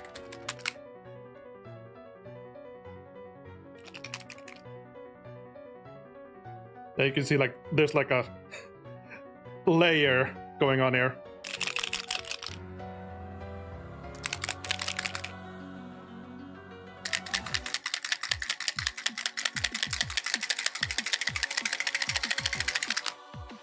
Is it okay? I think I need something more for these. Where are you? I don't know how much shard this thing has left, but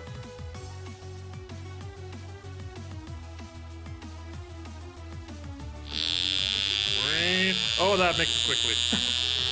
That didn't take very long. Like it just took like an instant to see like the effect is suddenly the paint just dispersed throughout.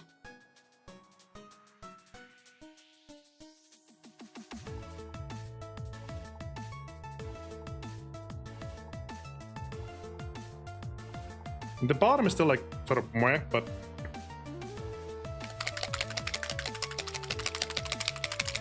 it's not like a random shaker, it just spins in a circle. A proper one would technically like randomly shake it, not like spin it around, but it is like a one sort of agitator.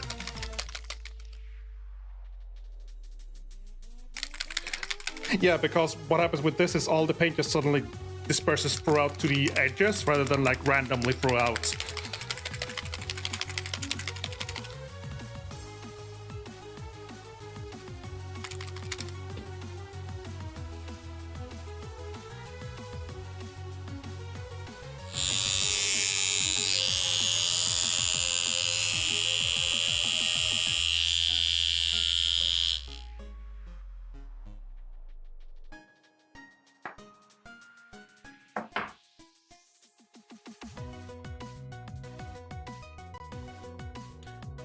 It would be much more effective if it had like a proper agitation mechanic, but that requires something that goes back and forth in some manner, even if randomly.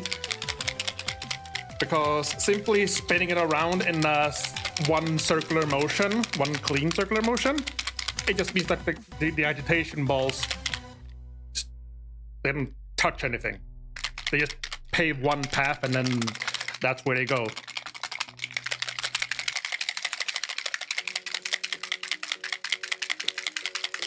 Like there's two, typically you put like 2 pairs of balls. These come like preloaded with the agitation balls in each one. So when you shake it, they can like bounce into each other and that creates more effective agitation. But when you spin it in one circle, that doesn't happen.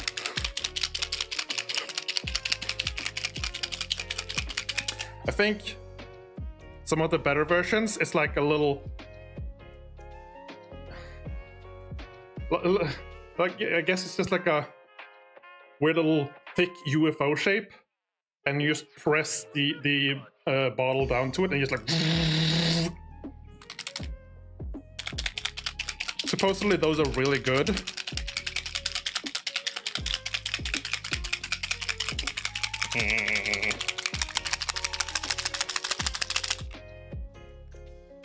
Okay, so I have to disperse more properly now. Shake Sonora, shake your butt. I don't know the song.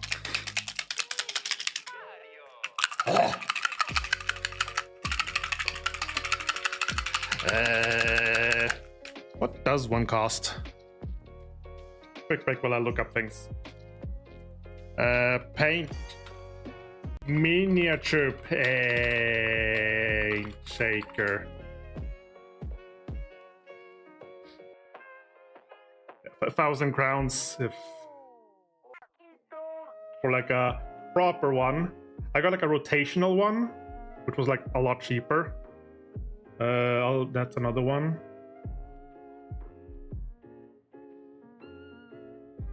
Paint shaker, Hobbyland.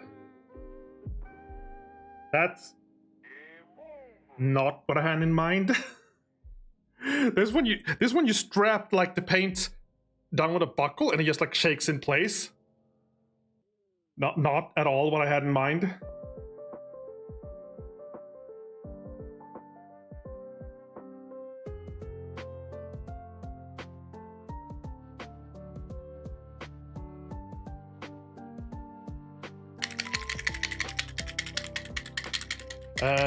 Best paint mixer shakers for miniatures video.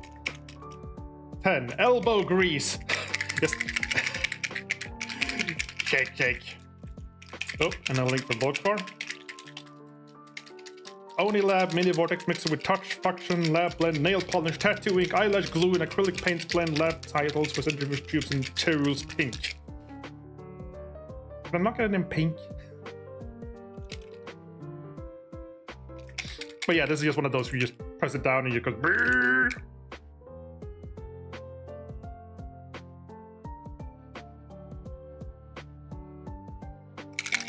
Tempting, I guess. There's another one that's black. It costs slightly cheaper. That was slightly. Vortex mixing, more even, more thorough. Rotating speeds at blah. Non-slip base, pigment shaker, trigger start switch, mix quickly with one touch. Just hold it down with the tip apparently. Then it's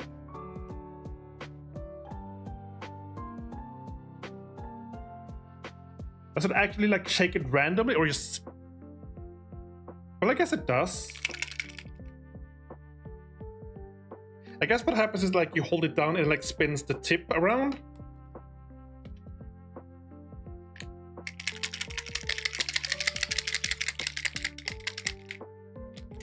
Mixing sticks.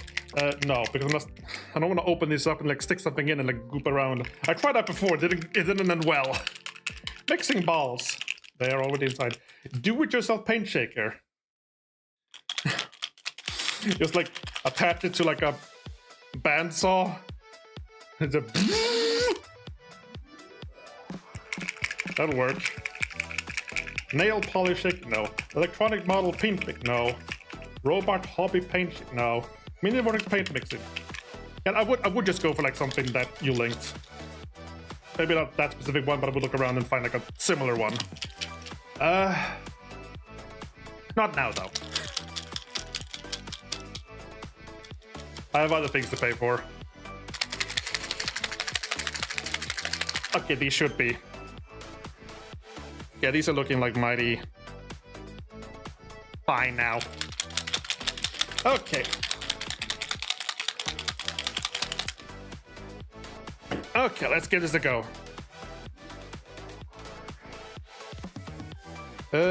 Broadsword silver.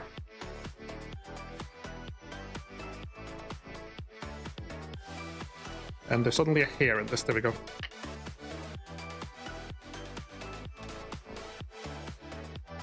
Two drips.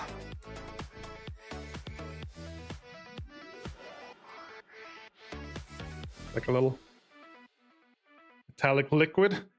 Go figure. Wet the brush again. Move to the side. And where do we start?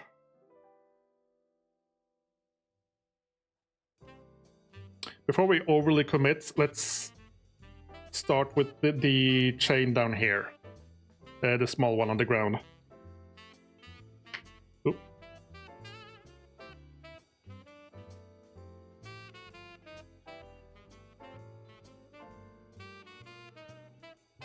That got sucked straight into the brush.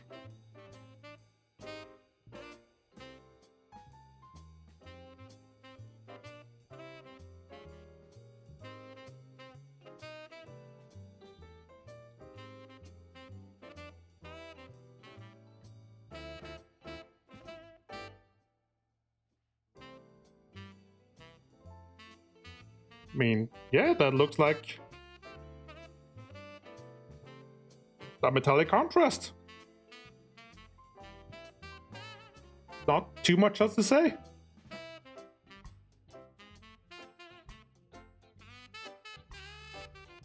I mean, the process of like priming it black and dry brushing it like gray as well, and then white, also means that the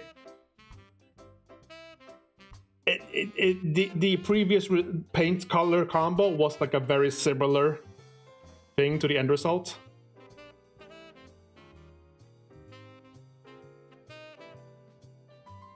But it does work.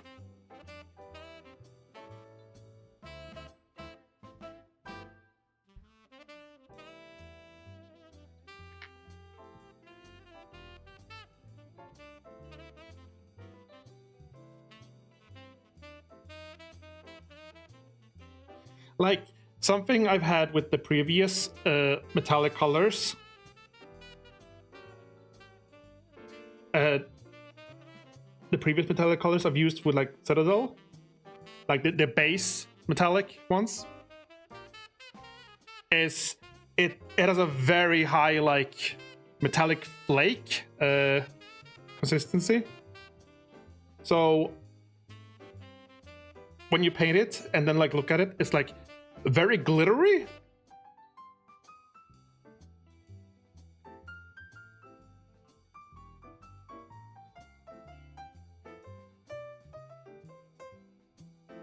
And I often felt that it was like way too much glitter.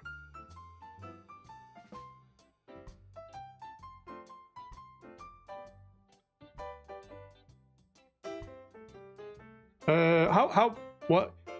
I am interested. What about making it rusty? How do? I assume it would involve some shading, or, well, wash.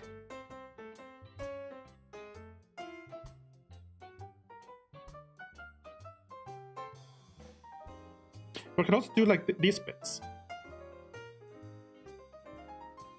like the little bits on the ball here. Take a brown color. It'll be easy to get like a proper look here and like a flattish surface as well.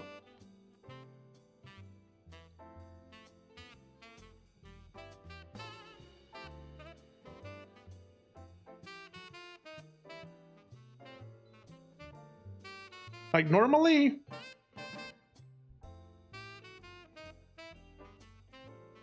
metallic colors are super thick to work with, but this is like so fine. It isn't. It is actually really cool.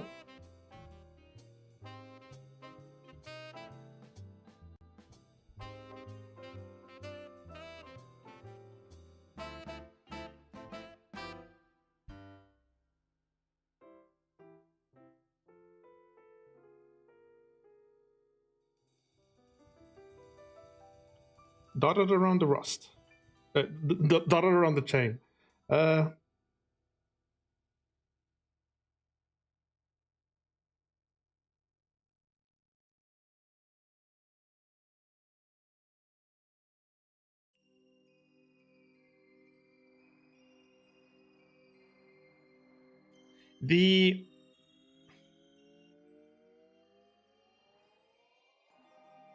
The grayness of it, however, does cover up some of the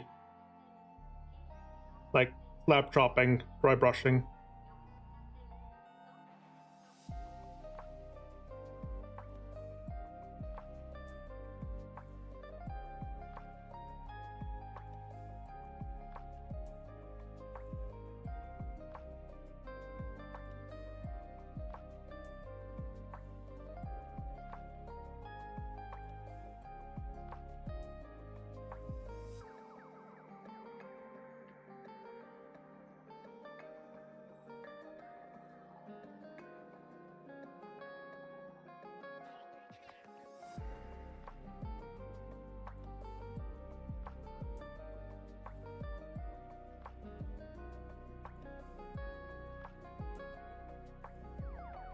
Oh, isn't that short? Oh.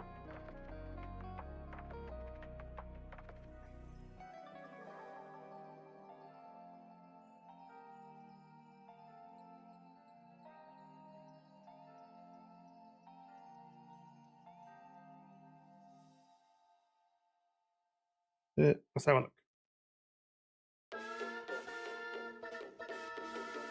Are you sick of your metal looking cleaner than a prime? Cross layer orange. How to paint rust.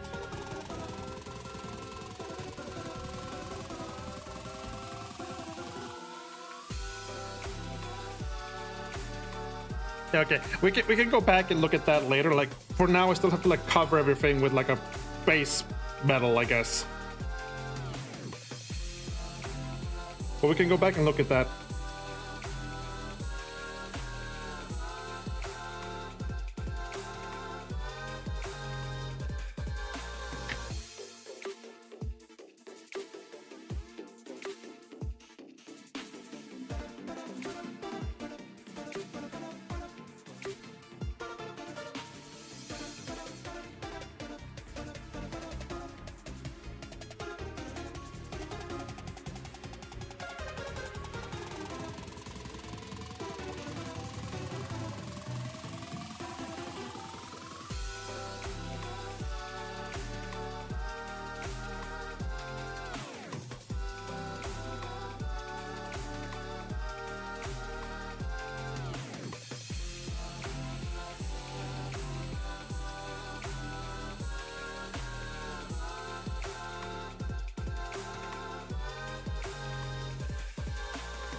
I think that's all the bits on that. I think that's just a solid bit, so that can just be that.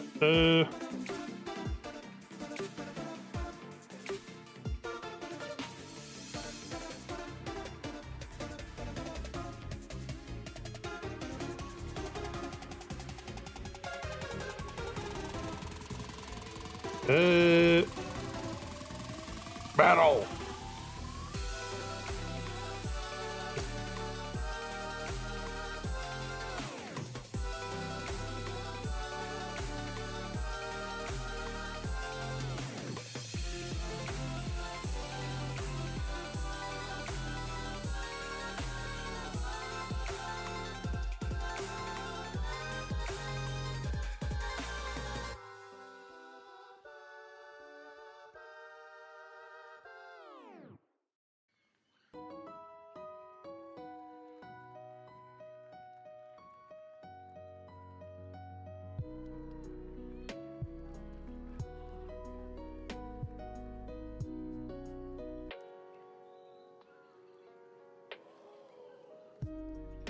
I mean, it is working. But at the same time, it's just an unfortunate color combination because it is like the slap drop effect isn't quite working because it is just like a naturally samey color, I think.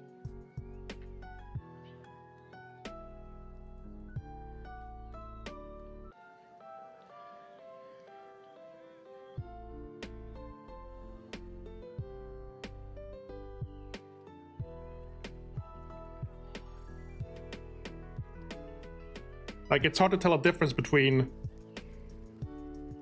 the... Oh, yeah, this is drying. Becoming weird. Well?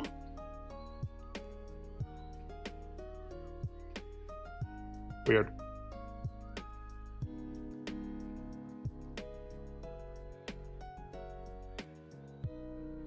Yeah, I'll not overdo this because I'll do this one singular chain for now, but might have to look over how to be more careful because this is like, it's covering up all the like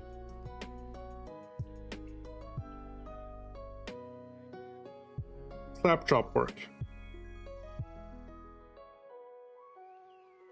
It's not giving the intended effect, but I think that's just because I'm like doing more gray on top of like different grays.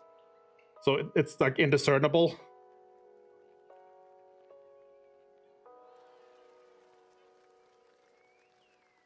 And instead, I like maybe null oil will save us.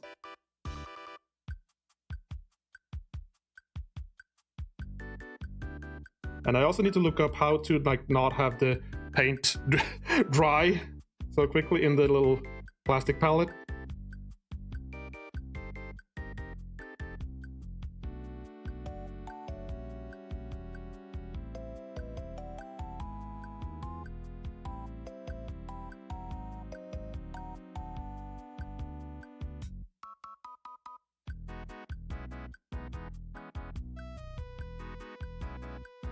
Maybe if I try to use it as a glaze instead.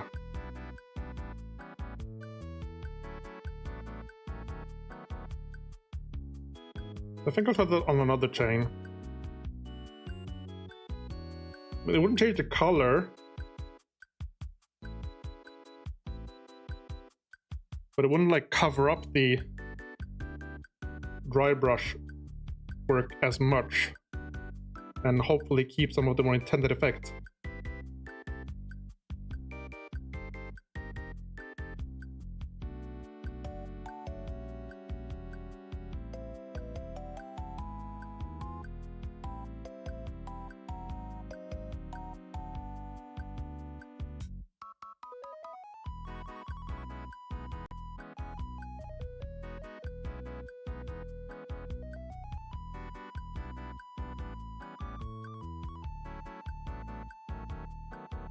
Okay, these chains are like they're touching each other. I think it's consensual, but it's very weird.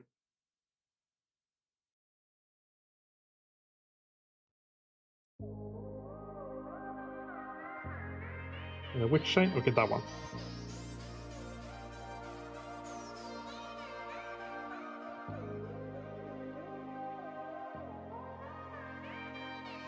Luckily, like, if the chains are different, which honestly, maybe we could just, like, do random metals of... different chains are different metals. Because, again, goblins don't know.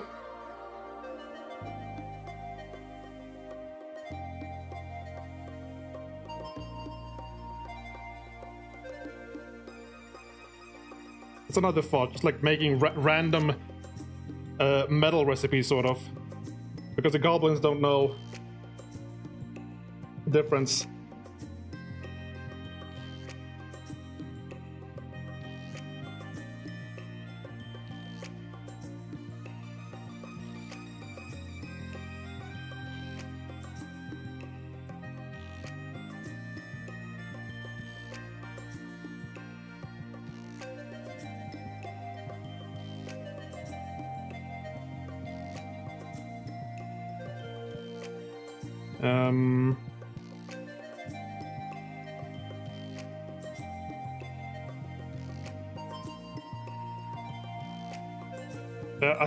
I need to also look up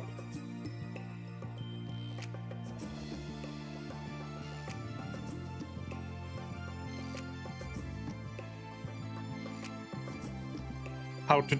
It's drying way too quickly. Well, I also used it up, but it's still drying very quickly.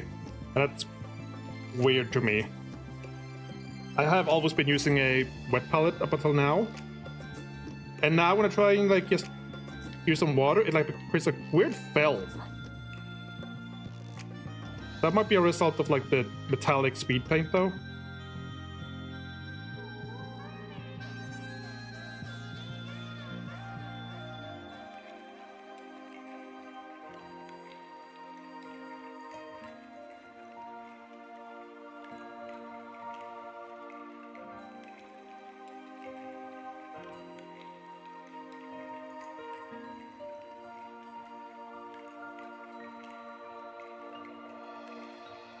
I also read that you're not supposed to, like, use... I mean, when you're mixing the speed paints or contrast paints with medium, you also, like, don't want to do that in a wet palette either. It just, like, sinks through.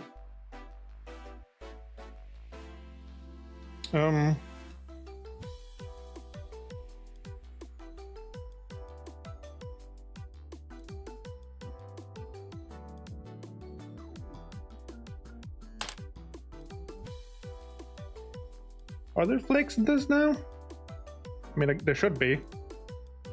Because you're supposed to, like, swap your water out when you go between... when you go between, like, paints from metallic to non-metallic. With the brush, rather.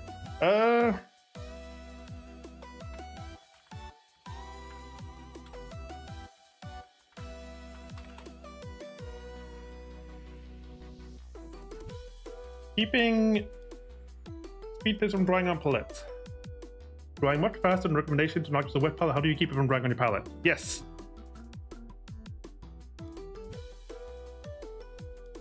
A dropper bottle of water with the wet palette to add evaporated water back in. Take the dropper out of the top of the bottle and use it directly from the bottle.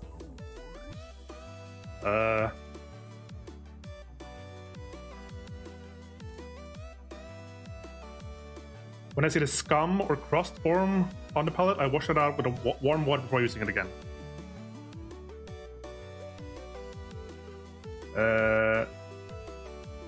Where to put speed paints, wet or hard palette?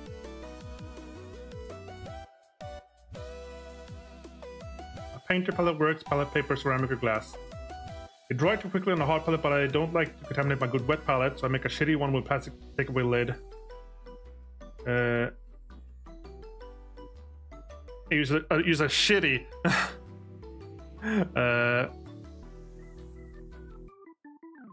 paint additive called retarder, paint retarder. Don't use speed paints, but I use contrast paints and a wet palette with no issue. Dry palette, one with multiple balls. Yeah, paint retarder. I've looked at that.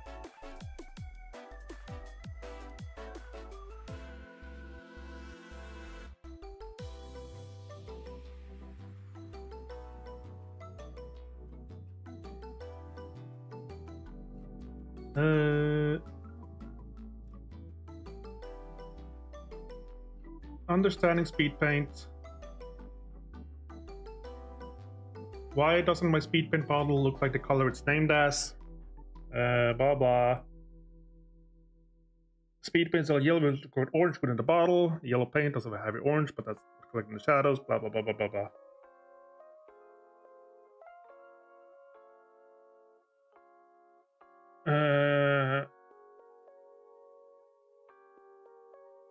Medium is just right, but you can thin your speed paints on the water just like any other miniature. You'll get crystal speed paint medium. Liquid magic is essentially speed paint but without the pigment. Blah blah blah blah blah.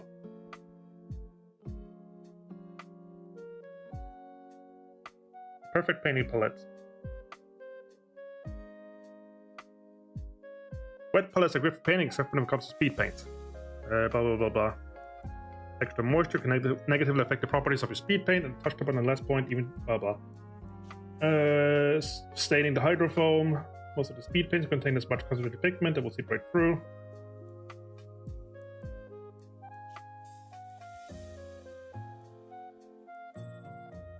Pre-shading.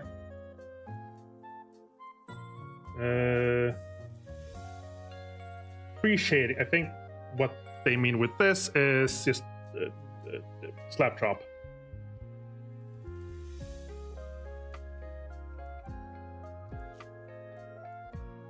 Yeah, there it is. Pop drop.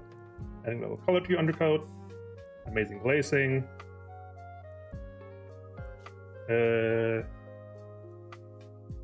Glazing is when you apply a thin coat of color. Blah blah.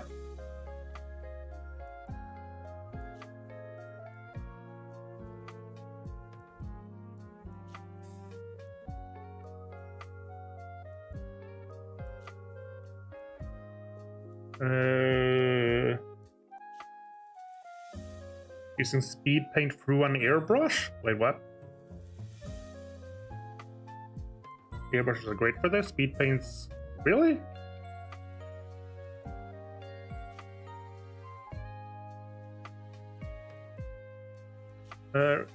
Warpaint's phonetic effects, Warpaint's retarder.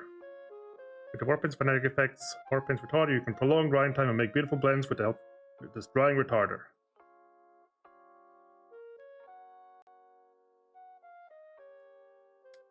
Cross-pollinating with Warpaint's fanatic.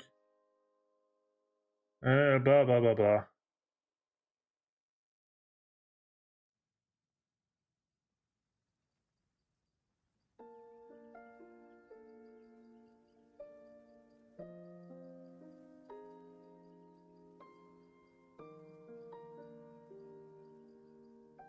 How to use Speedpoint 2.0.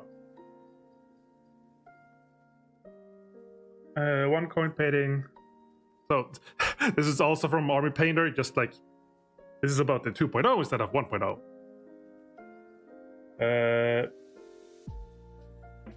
Speedpoint 2.0 is designed to flow smooth through the miniatures. Blah blah blah blah blah blah blah blah blah blah blah blah blah blah. Palette or mixing tray, water for thinning and cleaning brushes. Preparing your mini. Shake. Use a hard palette. Speed paints formulated to a specific consistency that works directly from the palette. Using a hard palette or mixing tray helps maintain the consistency as opposed to wet palette. Blah blah blah.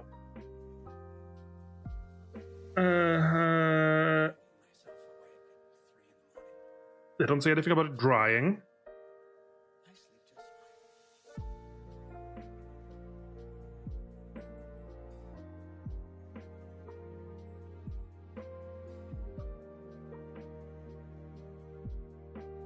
Achieving prime results requiring the right primer. Matte white and product flash. Yeah.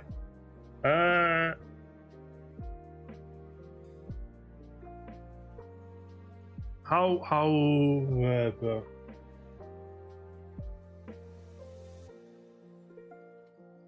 2.0 palette drying.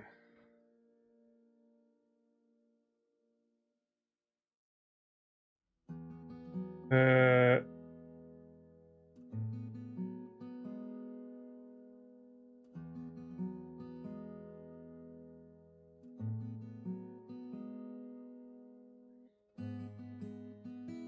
yeah, like I'm worried that if you start using retarder as well, and you have to like try and dilute more and more retarder, it just creates an effect where you dilute the paint as well.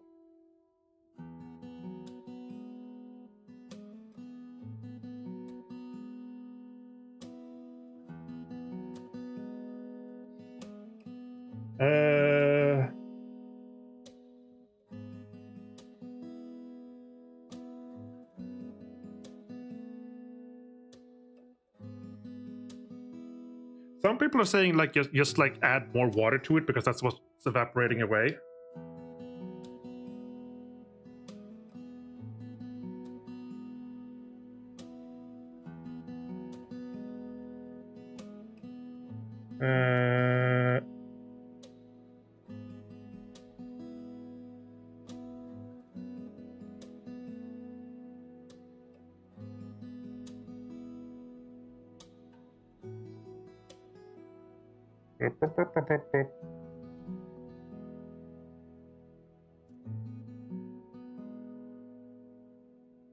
Yeah.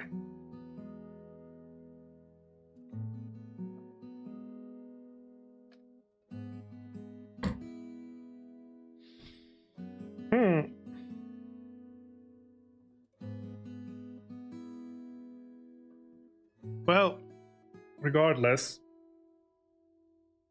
it's like an acknowledged problem, more or less.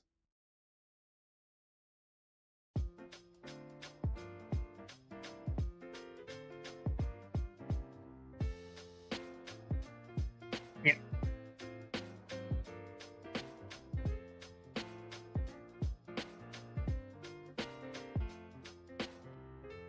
Well, let's try something else.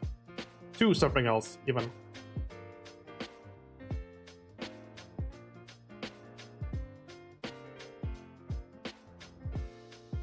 So what's this film? I'm wondering. I have to read up more about that later. But for now, maybe I'm just gonna try some Nuln Oil on top of that.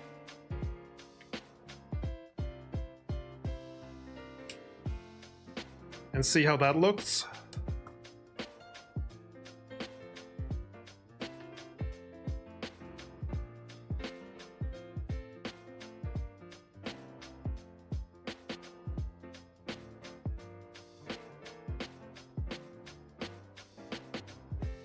Like, it's a bit superfluous because I'm like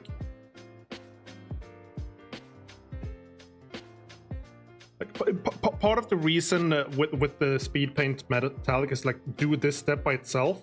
The problem is that the silver steel is like a very similar gray that I was working with to begin with, so it's like it became too much.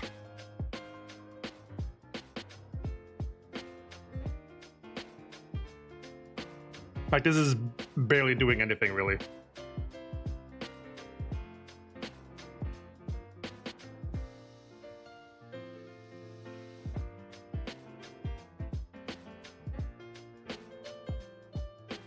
I'm getting a little shaky, I don't know why. I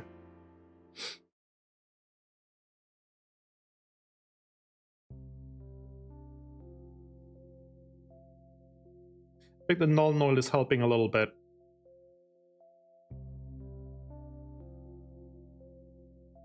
Like, the speed paints have been amazing, and I think this particular bit with the contrast metallic not working right here is just like a case of it was just like a very similar gray, so you just covered it up entirely.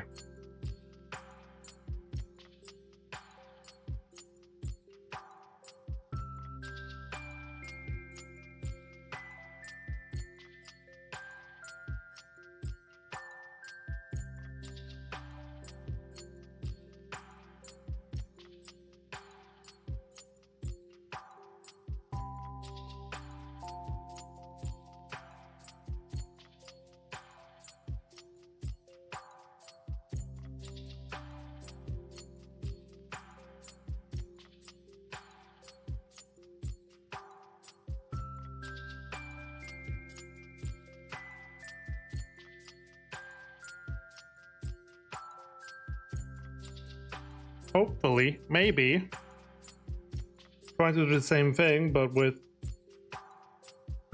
a glaze of it as a base will yield more positive results. Let's try that now.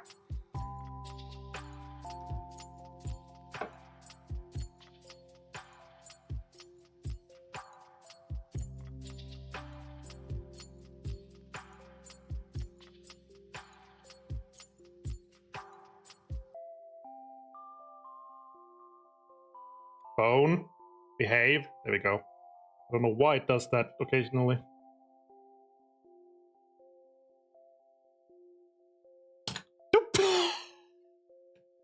Oh, you didn't see that, but basically I was like looking at the brush tip, and I slightly flexed the wrong finger, and it's like sort of flipped the entire back end of the brush into the water. Whoops.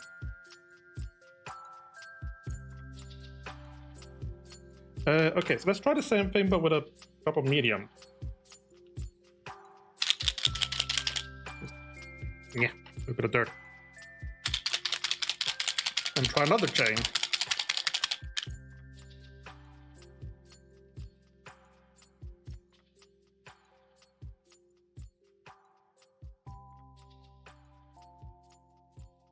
Bloop.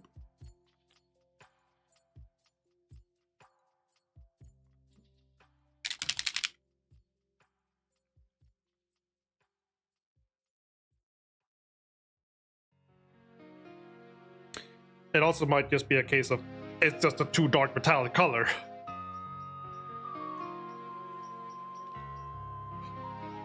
Coupled with the fact that it's like a similar color. I think okay. And then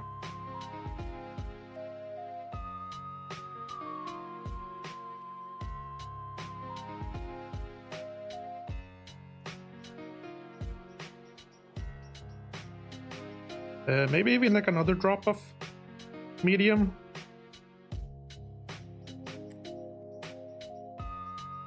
Oop. Yeah.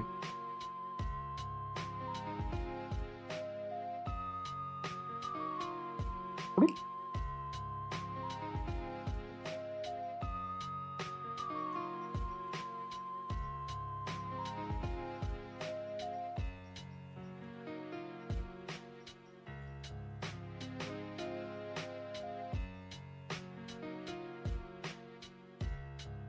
Okay, and now let's try that on the, I guess, well, other chain?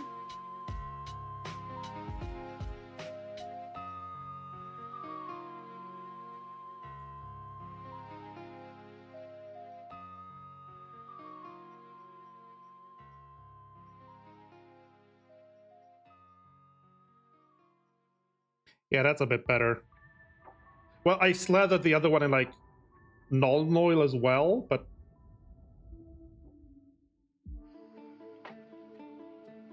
the second drop of medium might have been too much even.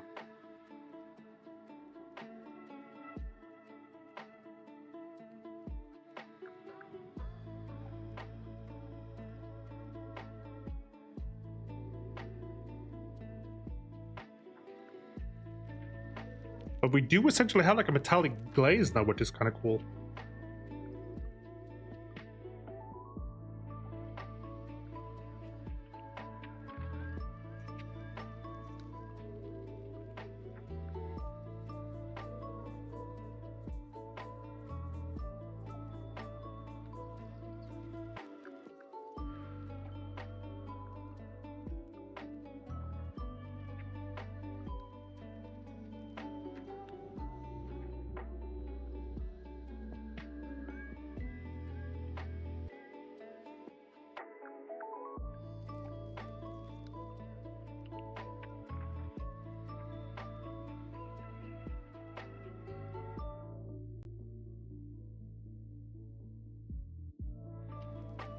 Yeah, I think this might have been more in style of what I wanted. And now I have like that other chain which is like heavily metallic, and then this other one which is less so. I guess we can like keep up the prospect of having like two different ones. Again, the goblins don't know what they're doing. They have no idea.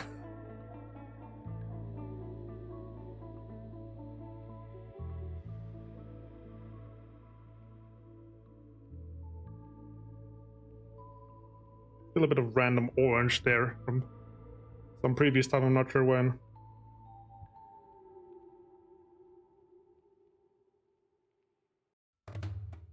Yeah, like this was also turning like really dark, the spikes on this, but I guess that's fine on just that.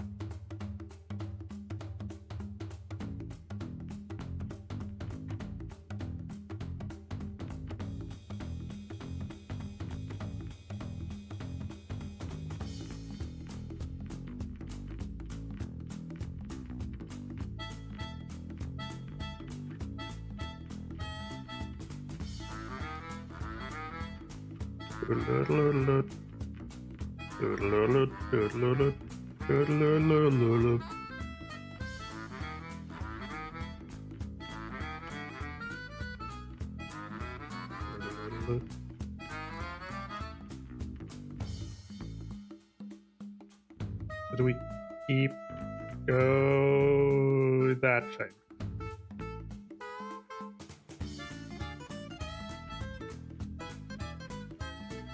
Or do they swap?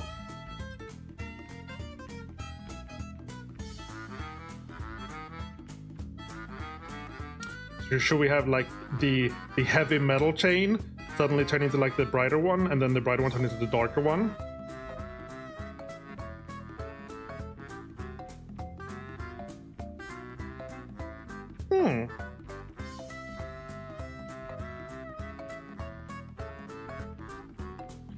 Does the other chain look metallic even?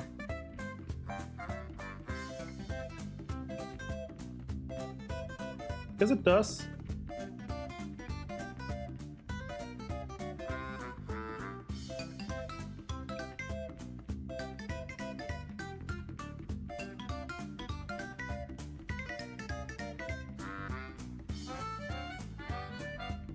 Yeah, let's mix it up. They're idiots, they don't know.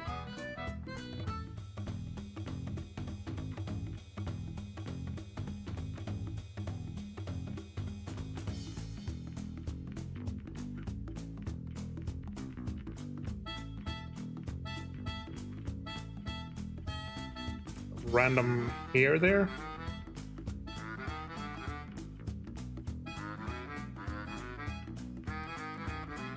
Need tweezers later for that.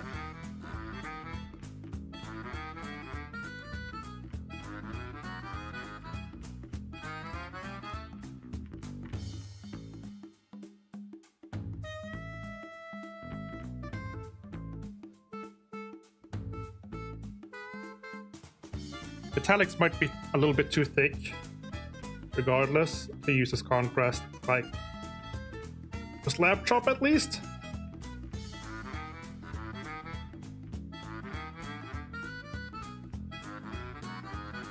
We'll see.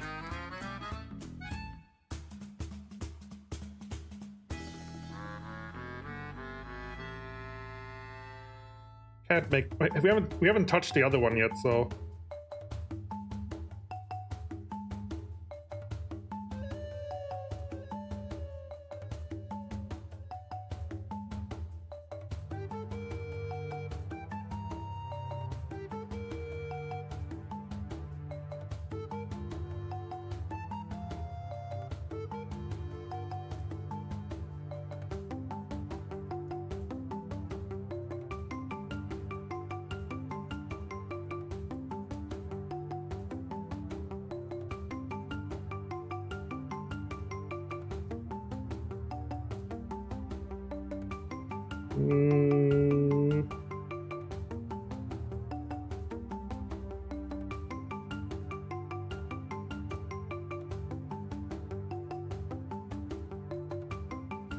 I mean, it does look like we have like one like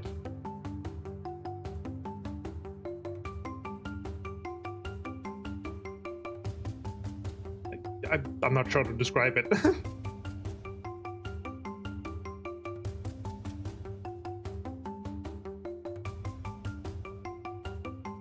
I also make a point of like mixing it between like the like circular links.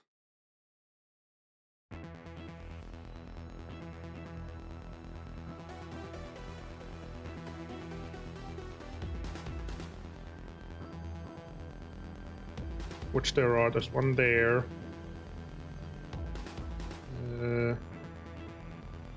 None there, but there's one. Maybe not. I don't know. Okay,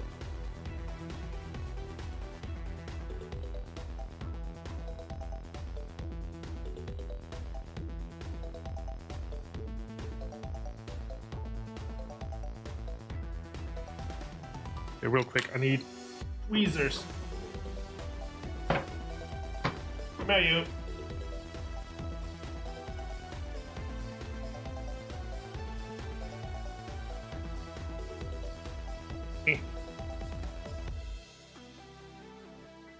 Good enough.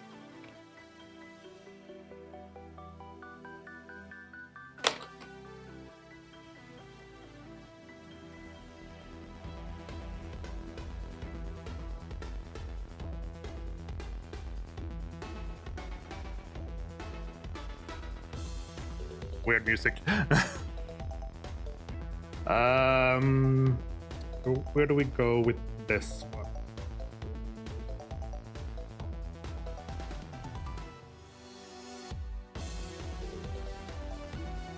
Do a little bit of this. I'm not sure how much, if any of that's going to be visible later, but yeah.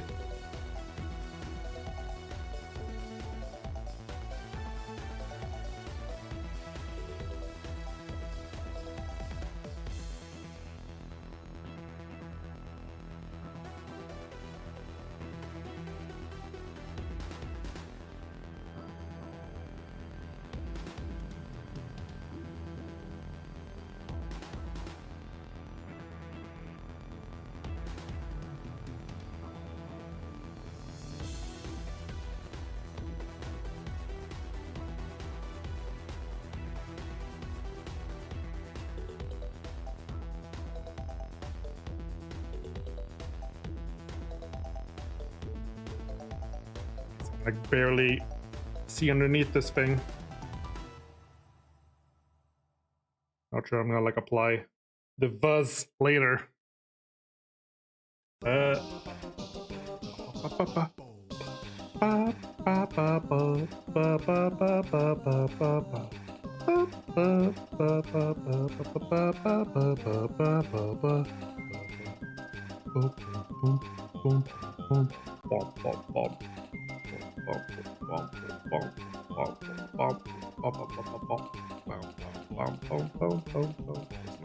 The chain.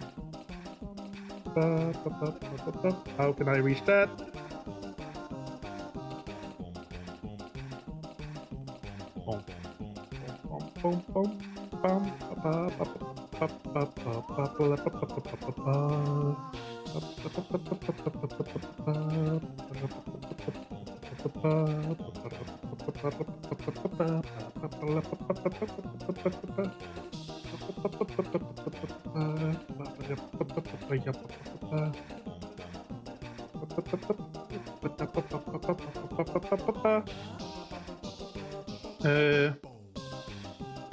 Guess we'll still have this before it dries up. I can do another chain.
What's his name?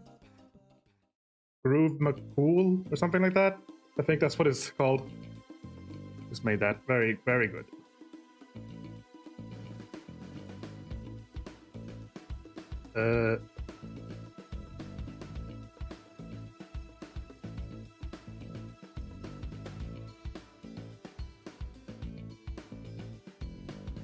Maybe use the bronze for the weapons they have as well.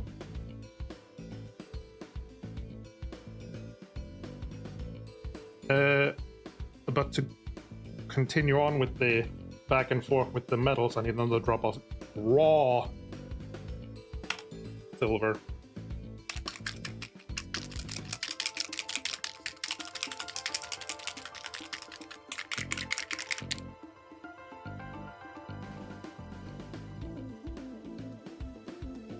Oop.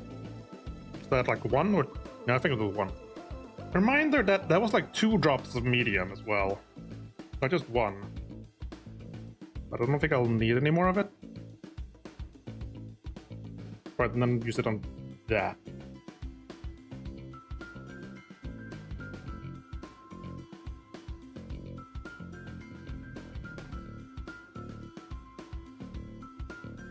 This will be without non-oil, to begin with at least.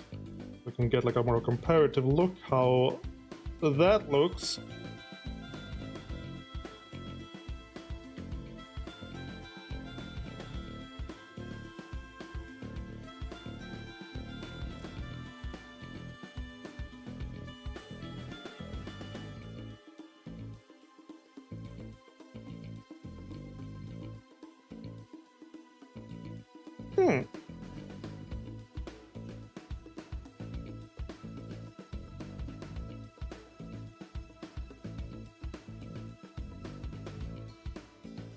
Is it just me, or is it very similar to when I tried to glaze it on the other one? Maybe the non-oil did a lot more than I think. Thought.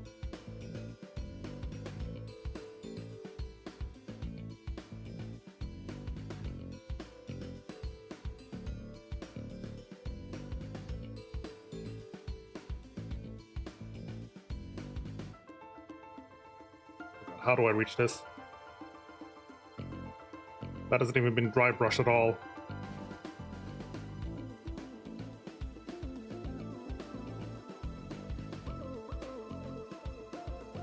It's just like primed black in there. Camera? I'm watching you, camera.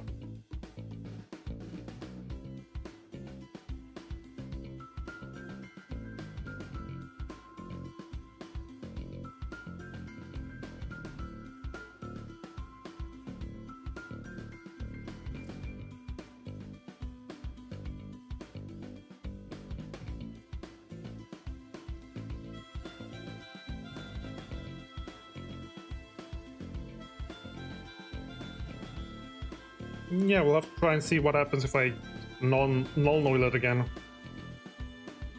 It's a little shinier, but that's, I guess, because the metal flakes are more diluted. I guess. What time is it? Almost 3 hours.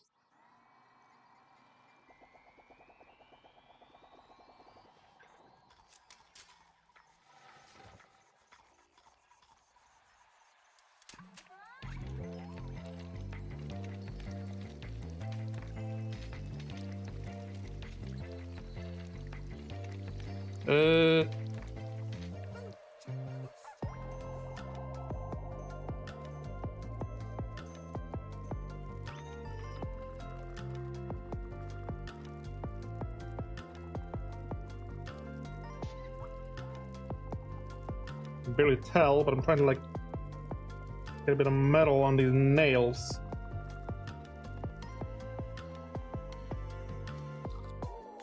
They're trying the bronze on the clasps. Well, whatever those are called.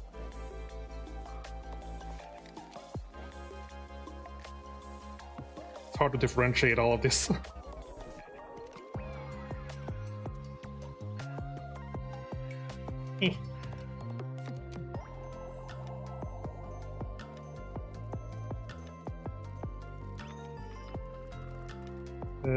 No nails down there, I think? Or are there? Just a little quick dab and we'll see what.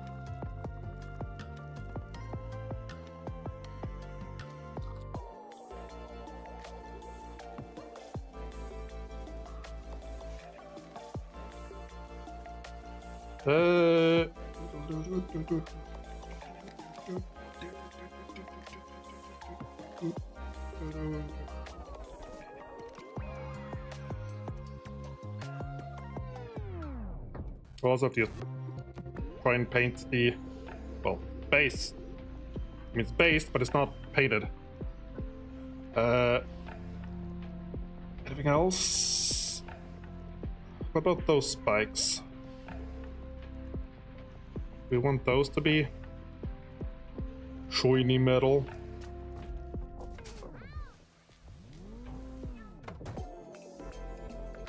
There's 3 of them, I guess.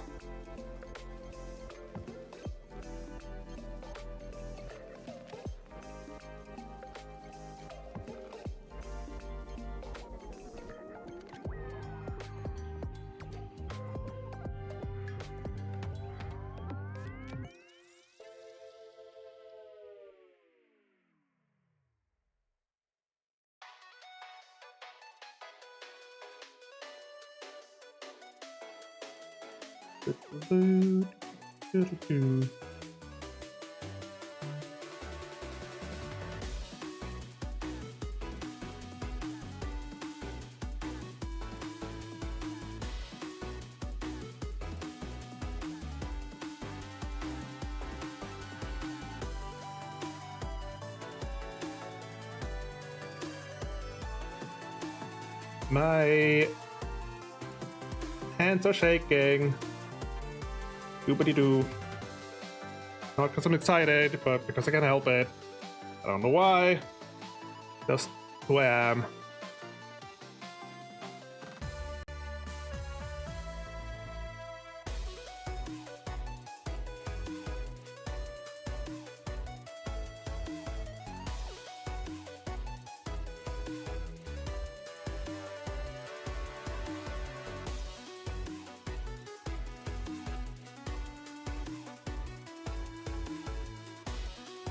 Do-do-do-do-do.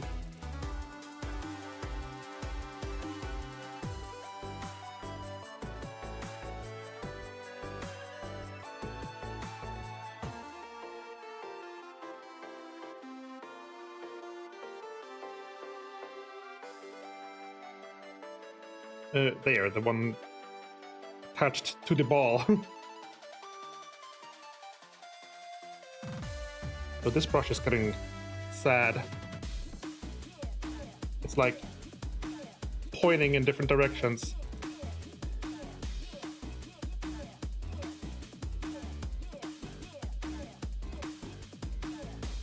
Better for now.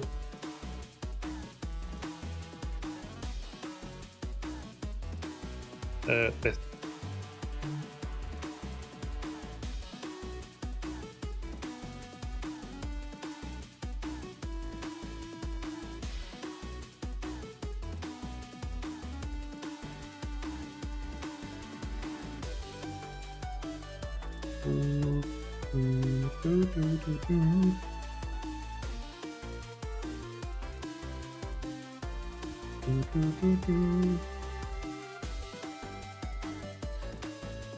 Why am I shaking so much? Could I remove this? Oh my god. I'm try to... That's not on purpose. Like I'm... Dip. There. Instead of like 10 dips a second, just like a single.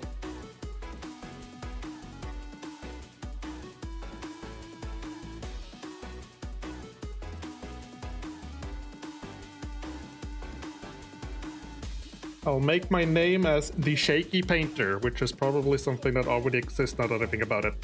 What do I know?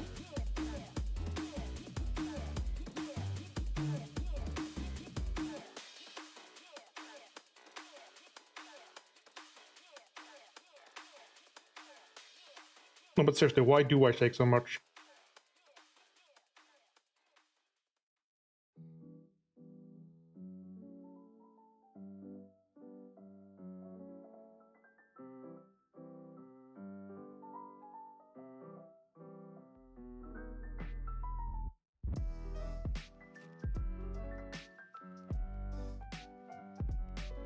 I shouldn't have to work so much to not repeatedly poke specific locations.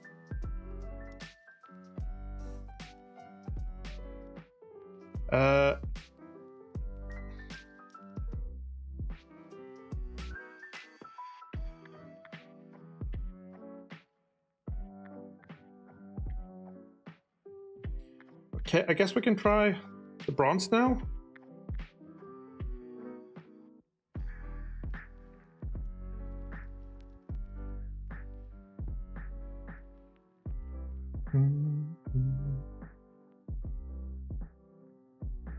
Oh, I need to null oil that part as well. You know, for fun. So we can get like differently colored chains. Might even like bronze one of the chains up, like part of it, because they don't know how to chain. Nah, that might be too much. I do have the small ones, but whatever.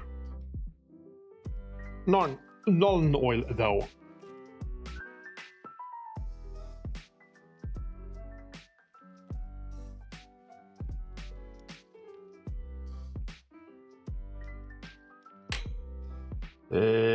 This one? No, that's Leviathan purple. Where'd it go? Seriously, where's the null oil? There it is. The closest one. How odd. Well, almost closest one.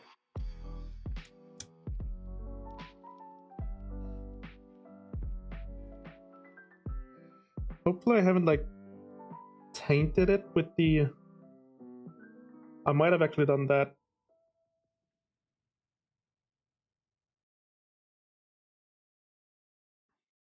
Yeah, let's be careful. Let's use like another previous one. Might be briefly tainted, but there's no reason to make it worse. This one.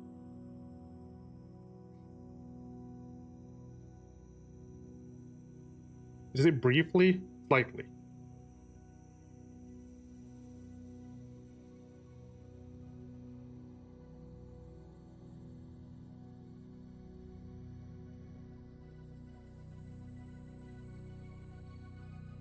Nope.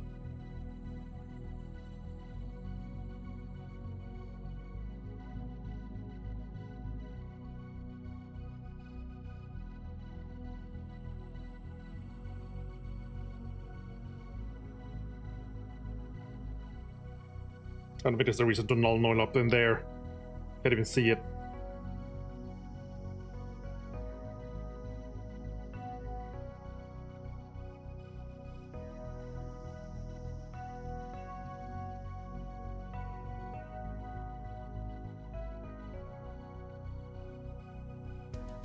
And like if you look into the pot, there's like ever so slight some small things like floating on the surface. Hopefully, again, not nearly enough for it to matter. Just need to be more careful.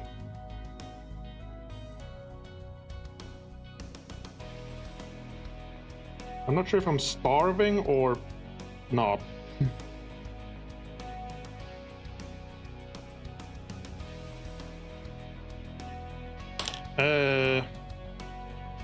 bronze? Yeah, I haven't tried the bronze yet, so...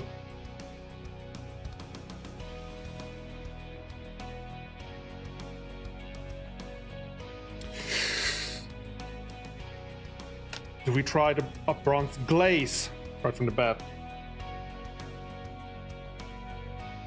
Rather than just try and... It's hard to tell. Will it be too much from the get-go? Or not? Because this is a completely different color. It's not roughly the same.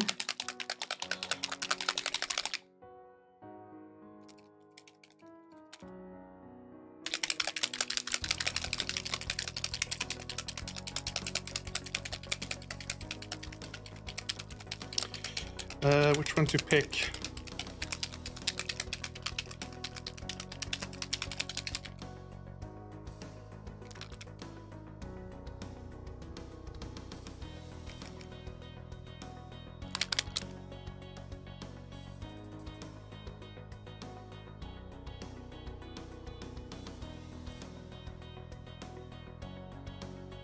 Well, that is a very pretty color, though.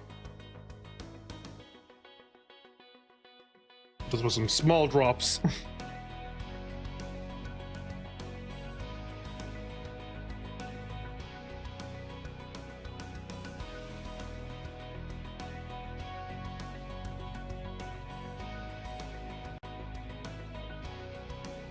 Oh, which one? Which one? But this one.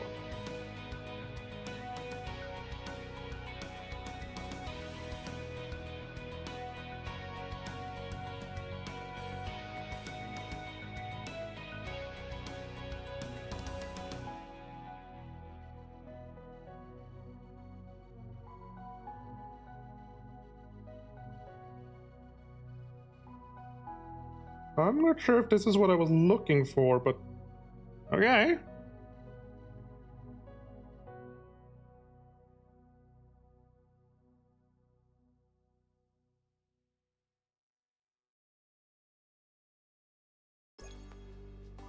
Works better than the silver.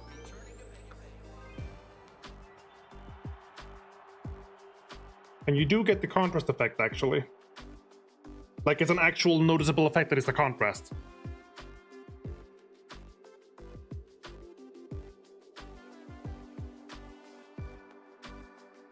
But I'm also curious how this would look like with the medium. Yeah.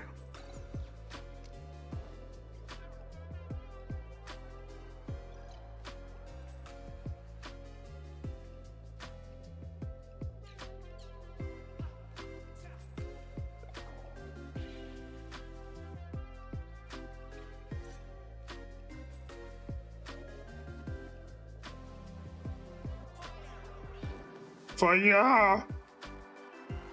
I hear Smash Bros sounds.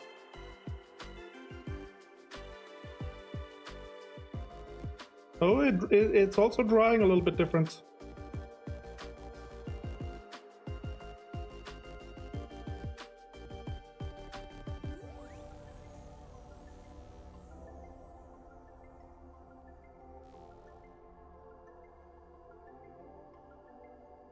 Yeah, some of them dry rather differently than I imagine.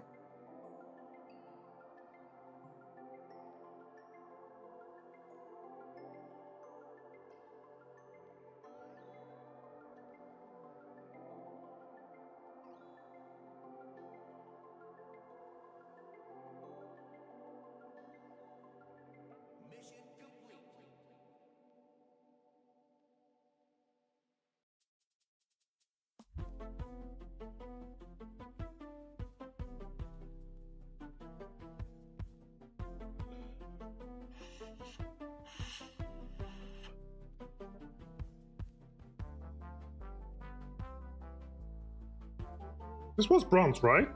No, it's copper. Wasting copper. Right, and the that's bronze. Bone. Yeah, suddenly the light goes off like, eh.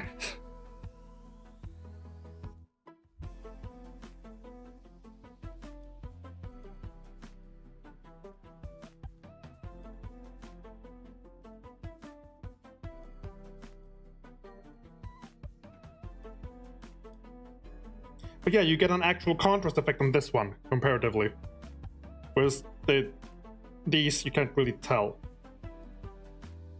But let's try another one with a glaze, medium rather, to make it a glaze. We'll try to glaze on the dry brushing, because it is still very strong. We can just try and paint over it again with regular if it's not the effect I intended, but yeah. Grab a little bit of whatever that is. I experiment a lot with the medium today.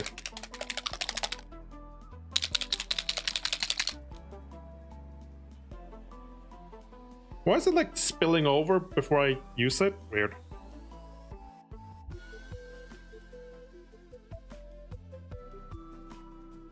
Rip. And rip. One of each.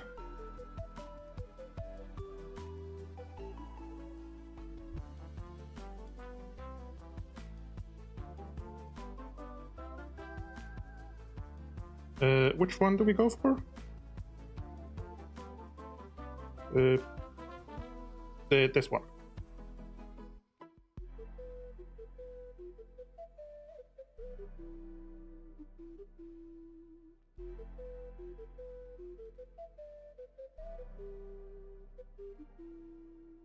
Might even want like 2 drops, maybe even 3 drops of medium. Whoa.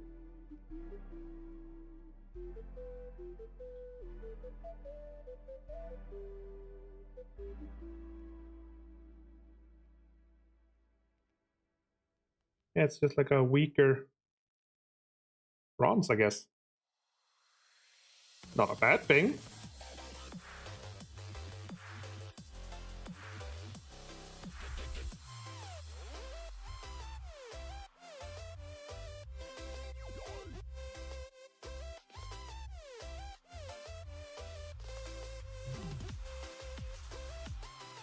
For the sake of like them using like random materials,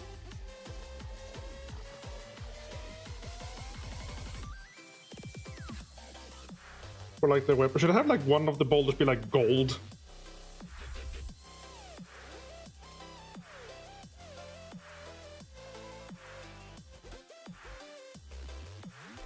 Yeah, like make like this large one just a golden globe.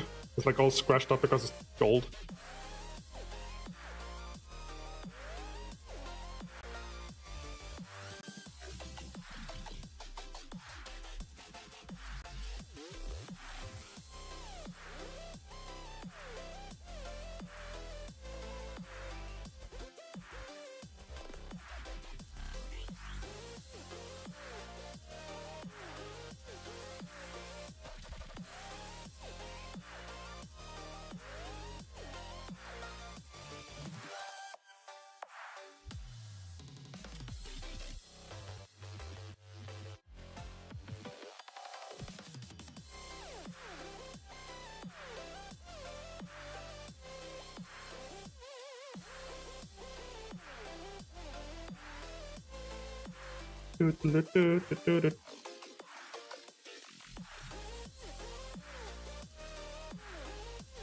Phone, stop that.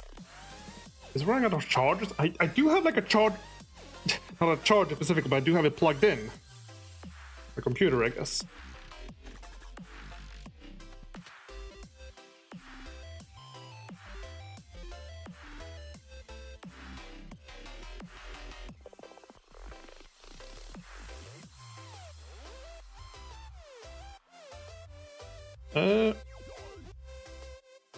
I think I have like a gold. It's not like a contrast gold though. So it would be like a little bit overwhelming, but I don't know how speed paint medium works with regular paints, but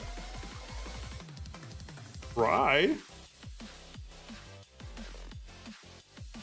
There's still one more glob there.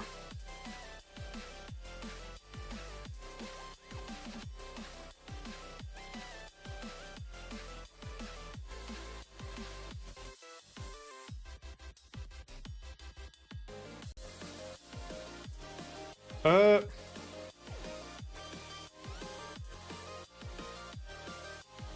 is a lot softer.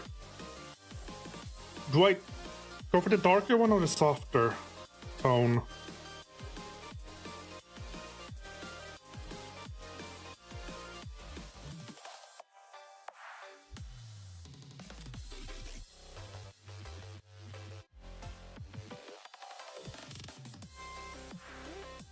Maybe I'll use the softer one for the clasps. Mix this because it's like drying out a little bit.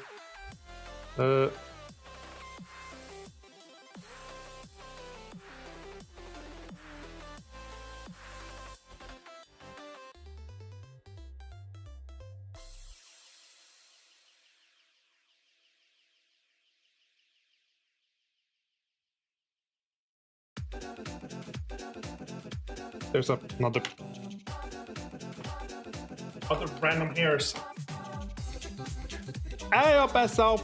Hello. Where was I? There.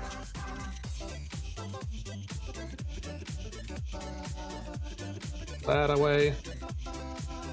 Volkvar may or may not actually be here right now, as that was a while ago he last spoke.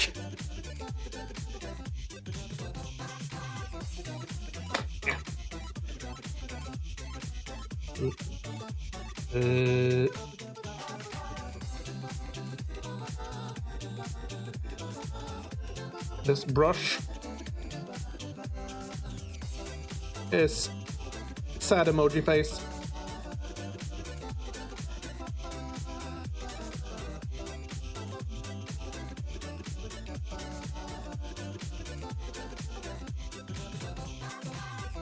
What would the middle bits be? Leather, I guess, or other straps?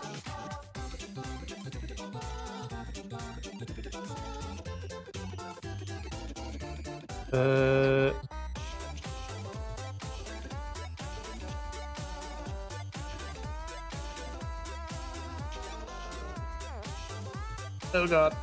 A little awkward to reach. Oh god! Ah! Did I break something? Shit, I broke it! I put too much pressure and he like... Ah! Ah, I broke him!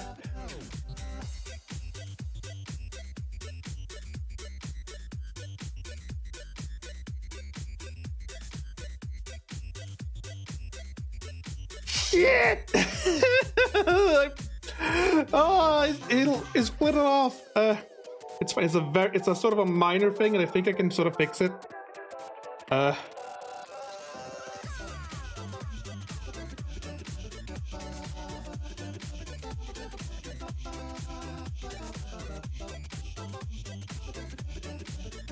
Let's just paint while I still have this before it dries. Shit!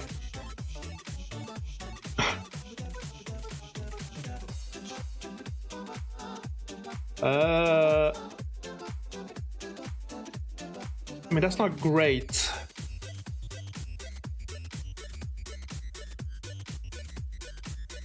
Right, so that's still connect. It's like, I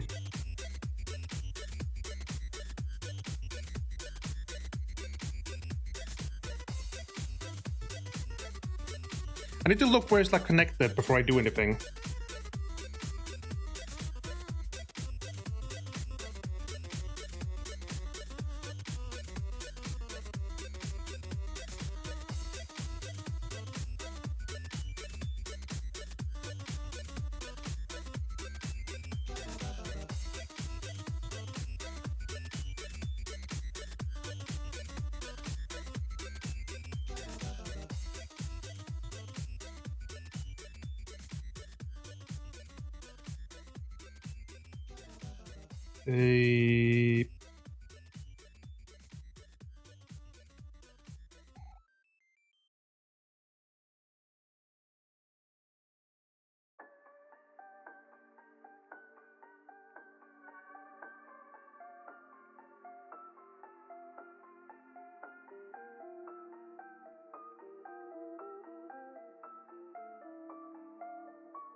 very consciously like holding holding it down against the bit now.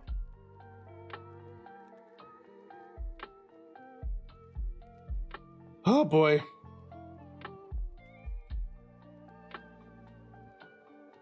How can I fix that?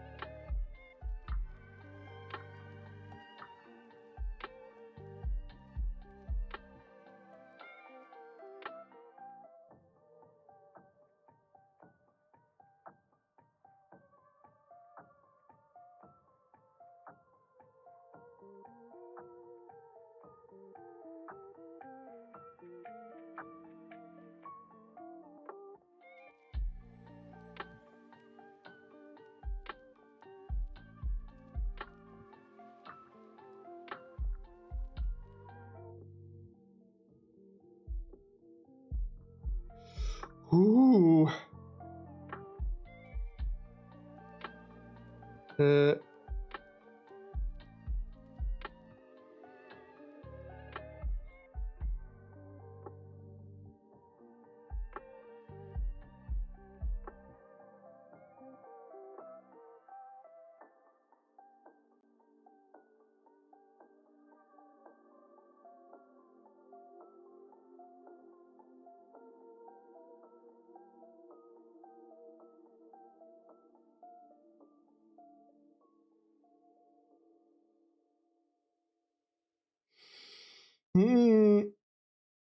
There's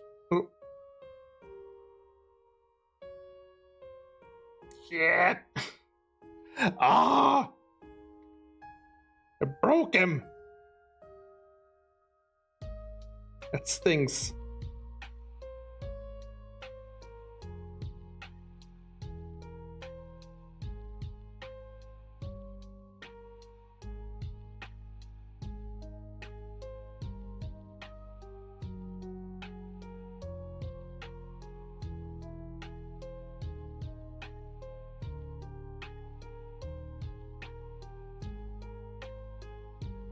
Yeah, I'm doing random bits and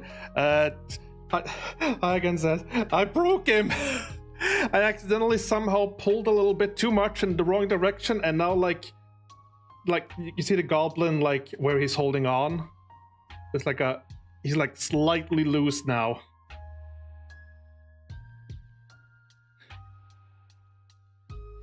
Go! I can probably fix it. I'm not too worried, but it's like still awkward.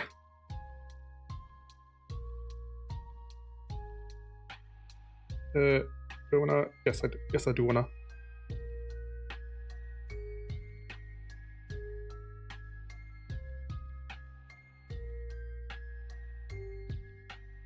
But yeah, I'm trying some of the new metallic colors.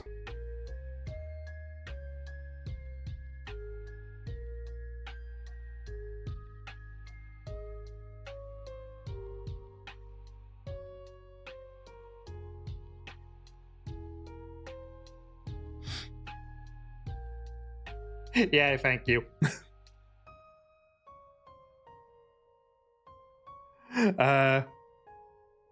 Okay, thank you for stopping by again, and good night. Good luck with putting the kids to sleep. No, wait, you already did that. That was hours ago. Good luck with going to bed and school for the kids tomorrow. That's it. More clasps before this dries out.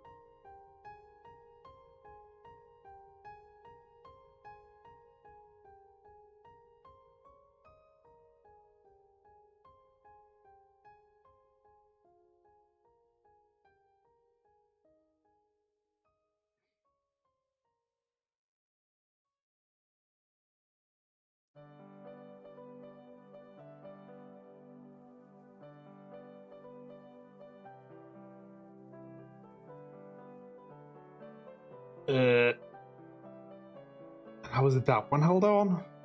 I can't even tell. Please tell me there's not a...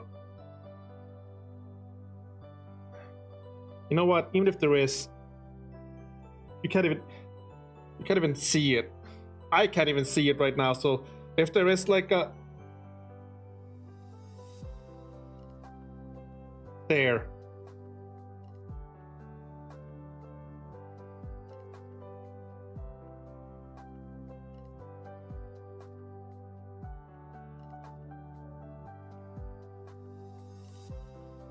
If there's a strap, it's got some paint on it now.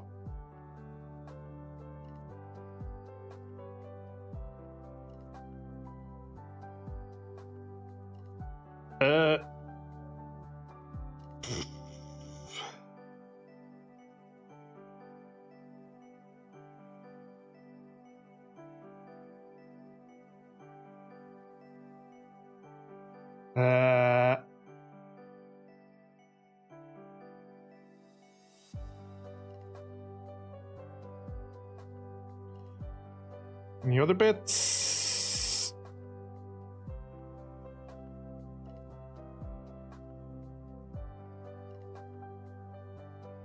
That could just be more leather.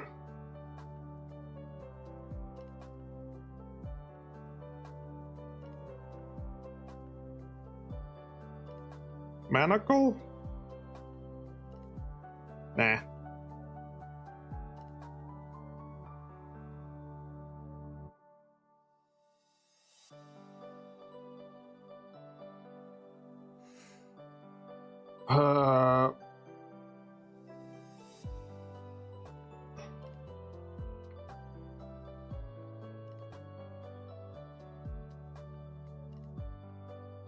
There's gunk on the brush.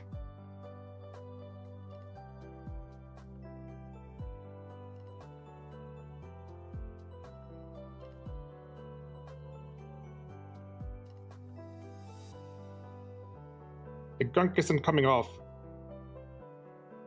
There, the gunk has come off.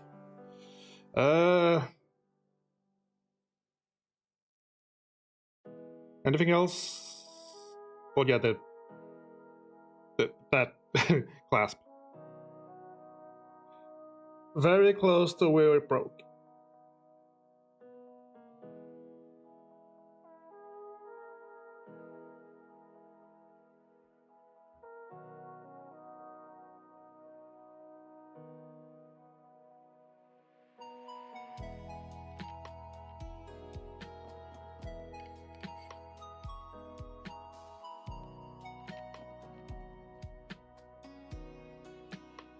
I have no idea how much of this will be visible when it's covered in hair.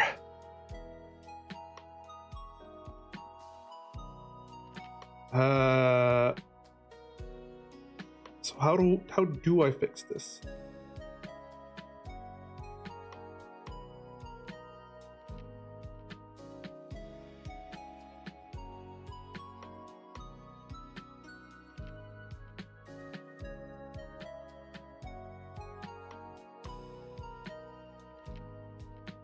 Just squeeze in a bunch of glue like underneath them and hope it sticks.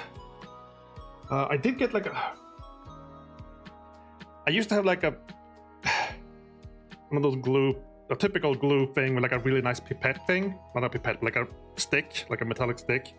That could like easily go inside there and reach. But that one broke when I moved and I bought a new plastic glue from Ari Painter, which doesn't have that. It's just like a more traditional glue tipper. So I can't like reach inside with that one. Maybe I could like paint the glue in.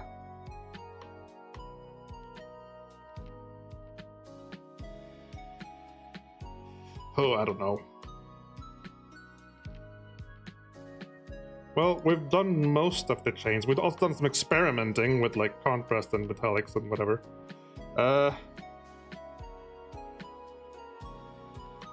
Not entirely done with the metallics, though.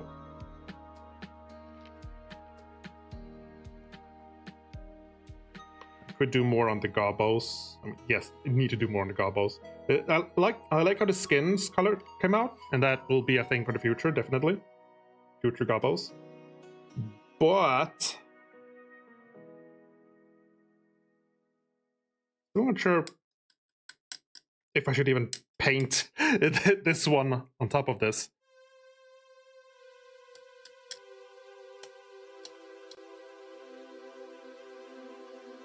It's meant to be like a multicolor fuzzy squig. And I have no idea what a good color would be for that. I mean, maybe just do like try and go with a nuclear sunrise and have it be like just a bright orange underneath, like a typical squig. Or would that contrast too much with like the intended like randomness fuzz? That also would cover up the... I don't know how that would turn out with like the underneath orange. Anywho.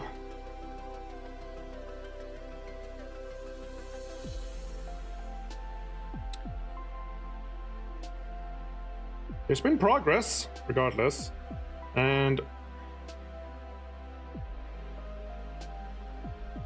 I'll have to continue tomorrow and Wednesday and Thursday. In fact, Thursday is my last chance to like finish this as well. Sort of. I do have all of Thursday off though. I work tomorrow and Wednesday, but not Thursday because Thursday happens to be the one day I'm not supposed to work, and it's also like a red day now, so everyone's off work. So it coincided with me not having to work, which means I don't get a day off extra.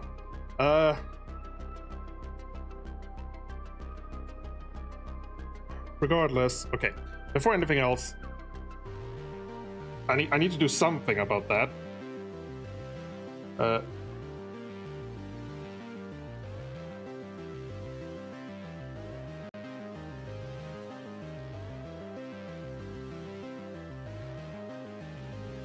Yeah. Yeah. Okay, let's get the glue. See what can be done. Unopened even. What?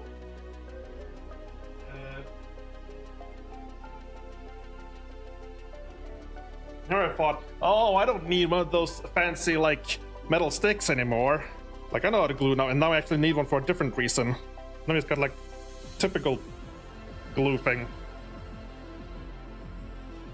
How does it come off? You just pull it? You do. Okay, it does have like a sort of pipette, but not like a super fine one. Is it fine enough though?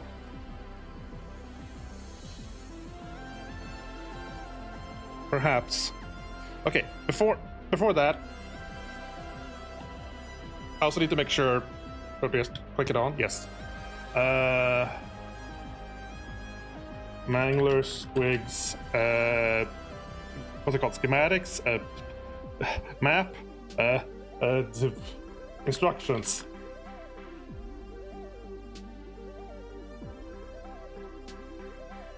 The only reason I remember that is because I like saw the word. Is that the Anlulmos? Okay. So I need to see like exactly how it's attached, more or less.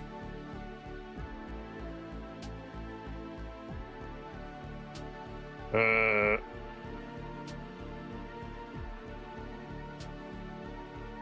so it's that squig, yes, with the curved tail, or the curved up tail.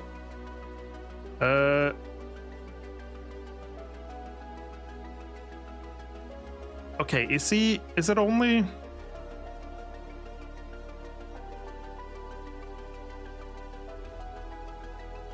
So it sort of broke off.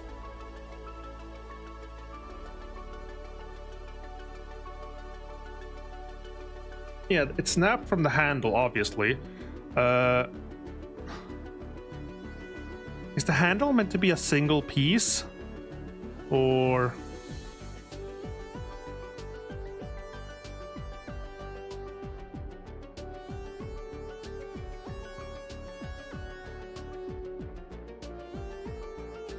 The handle may not even have been glued on.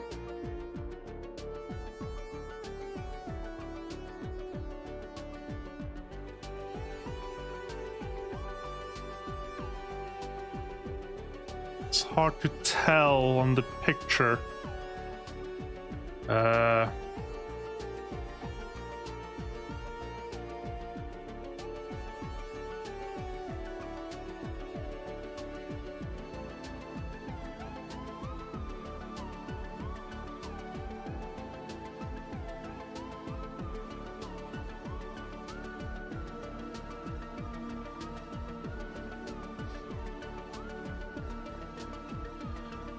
I never realized when I first put this together that like there's a difference between the mangler squigs and loon muscle mangler squigs, because the loon muscle mangler squigs, you put the squigs on the other way around.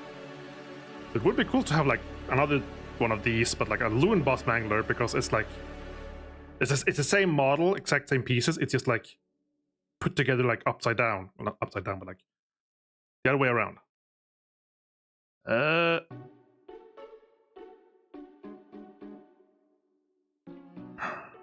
Where? Okay, to confirm that still. It's so tiny, it's hard to tell.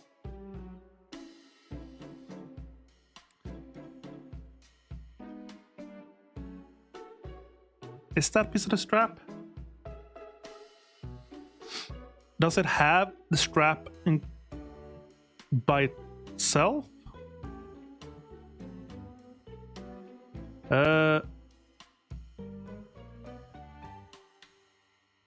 Can I get more instructions? Or rather, can I get like a sprue?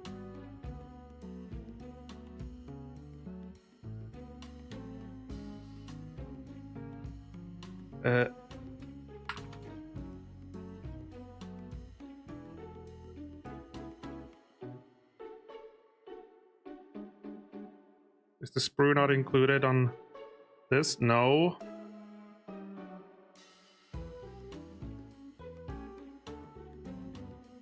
And that's just the exact same link. Oh, append examples, keyword, blah blah. It's official.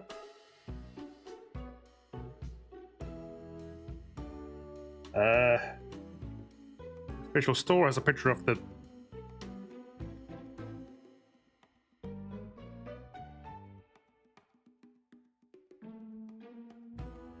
trying very hard to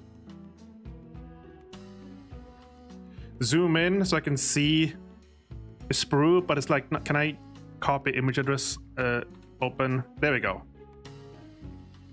Okay, I just need to locate the piece now. Piece.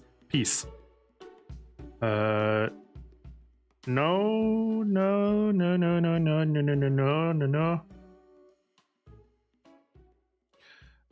Are these numbered? They are numbered, but it's very hard to tell the numbers. But I'm looking for where did the PDF go?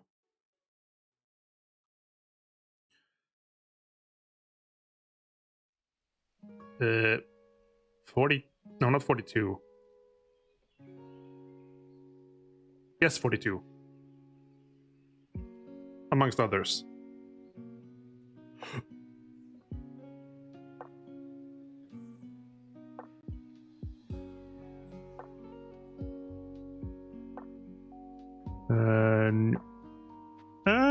No, that's alright. No, that's not it. That might be the Loon Boss Mangler. So hard to tell.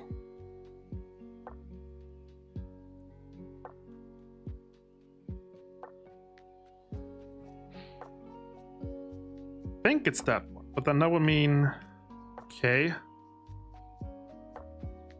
So I don't think the handle is supposed to be attached. I don't think it ever was. It just happened to be like placed right on top, but the glue was somewhere else, like underneath his leg, maybe. I am trying to figure out how to repair, because I sort of like halfway pull apart a piece. It's still like held together, but I would rather it be more than just sort of held together. I just need to figure out where exactly I want to put the glue.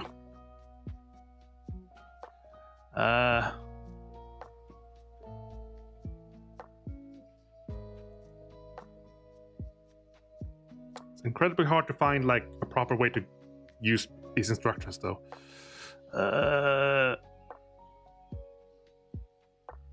You know what?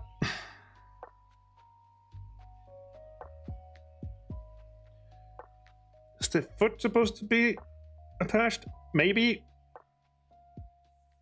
Is the handle supposed to be attached? Also, maybe.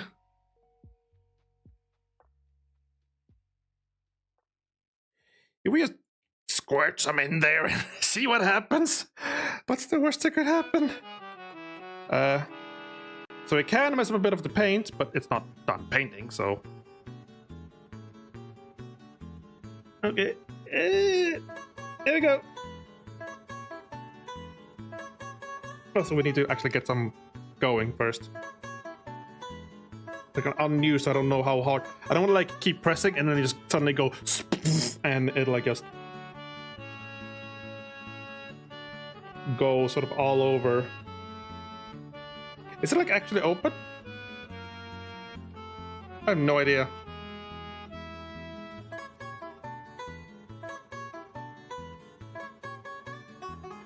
Like, I don't know if I'm pressing and it's like capped off still.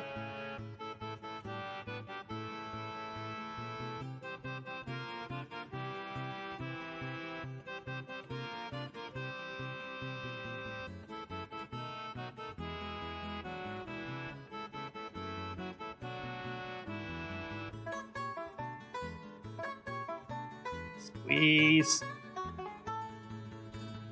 Squeeze. Squeeze. Squeeze.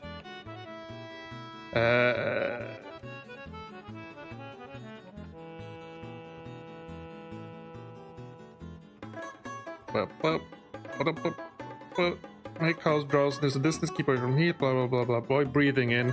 I'll sniff this glue as much as I'd like. Which is not a great deal of to begin with. No, but seriously, is it like actually capped off inside, or because I don't see a way to like open it? Are you supposed to cut it?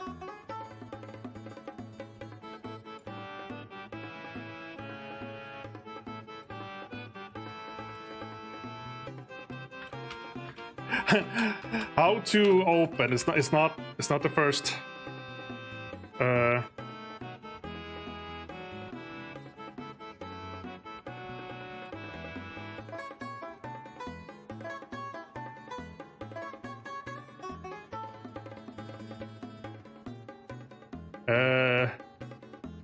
How to open plastic law?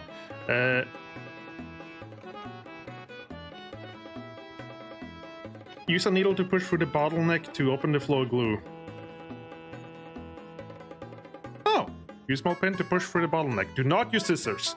Right, because I would like end up way too much. Right, so I haven't actually been... do I have a needle? I do have needles somewhere. Do I have a needle large enough for this? That's another question.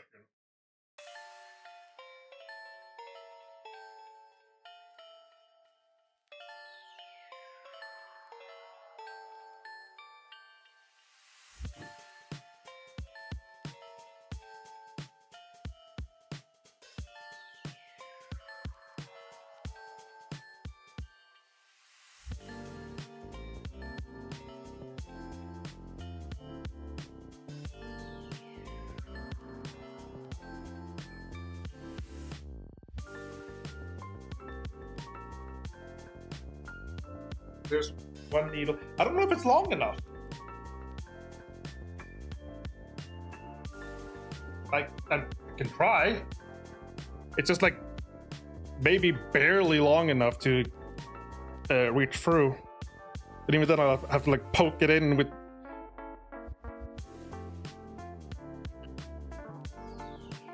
like... Oh boy, okay, I just need to like shove it with something, I guess. And even then, it's not guaranteed. And even then, I'm gonna cover stuff with glue. Okay, so now I know that these are really awkward to open if you don't have like a proper tool. Just take some paper and poke.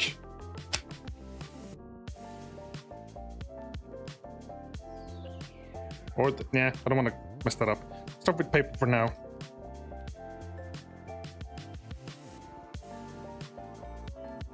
The little knob might be too thick. Actually, let's use this anyway. I can't reach in otherwise.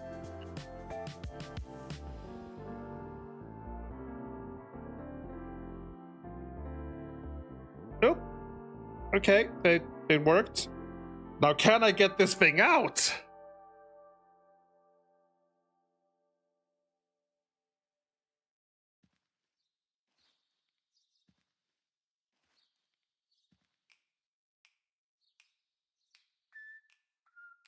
I don't want to poke a hole in this.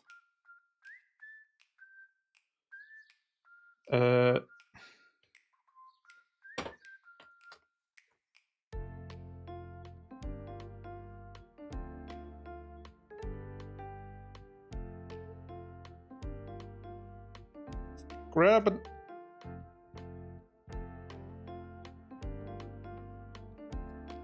Poke that back in a little bit. Can I grab this now? Oh, yeah, barely. Yeah, that was a mess. Oop. I will drop that.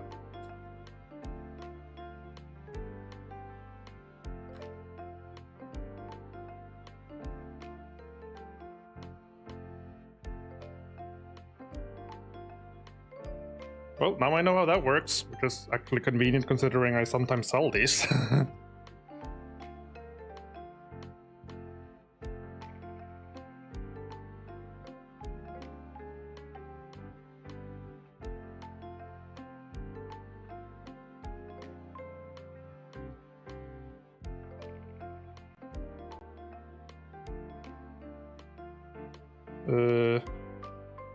A little bit of a mess, but well, not much actually. Put that there carefully. Glue up this. Or so I thought.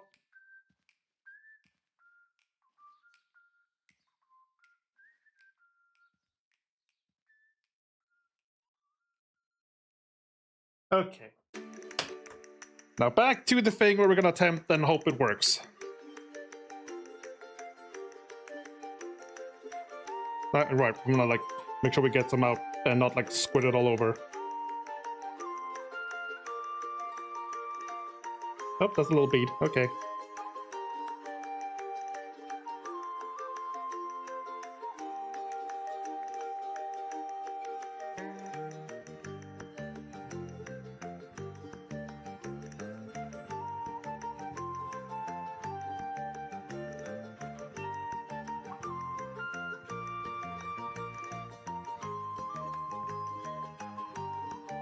Oh boy.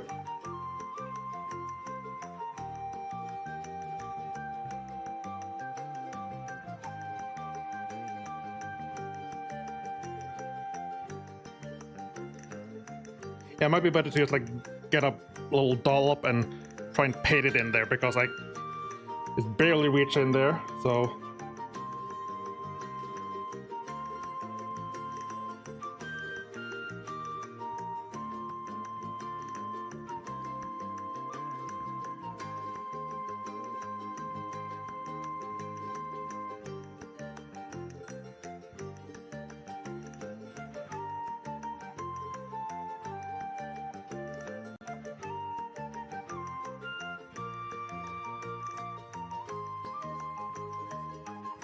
Little on that side, and okay, let's just see if it's attached properly. I think it is.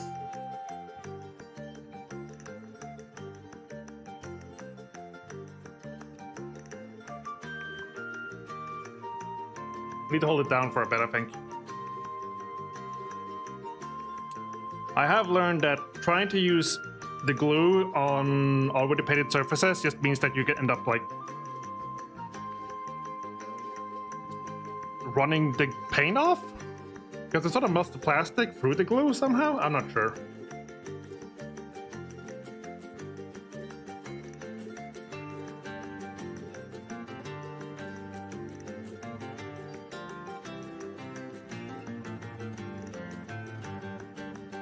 It's not. Yeah, I don't think I got any paint like where it actually needed to go. Just like the surrounding bits, not like in between.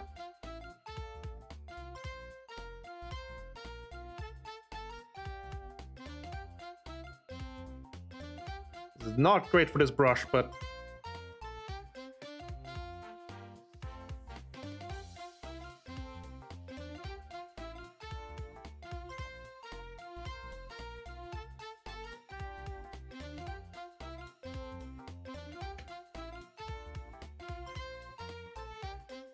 I just have to like pry it open a little bit more, unfortunately.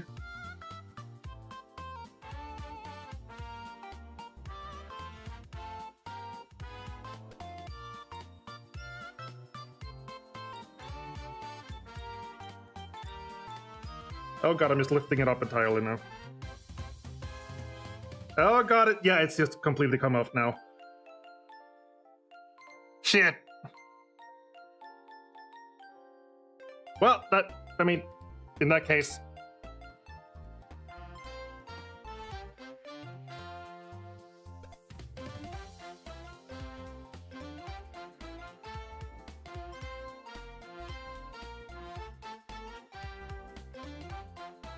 Emergency surgery.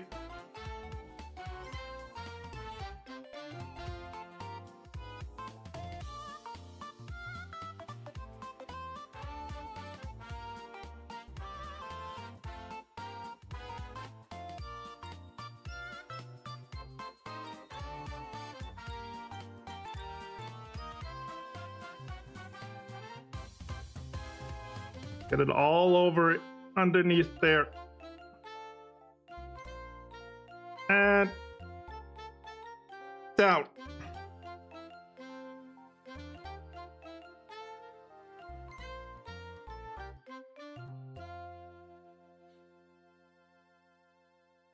Just hold that and hopefully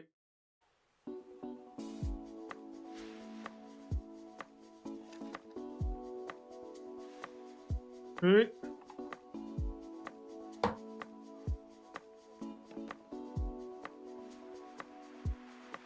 It's weirder to do this in this order because like when you put it together the first time, that part is like obviously meant to like already be there, whereas now it has like a massive counterweight hanging off the side. So if I just try and leave it to settle on its own without holding it in place, it'll just sort of like tilt loose.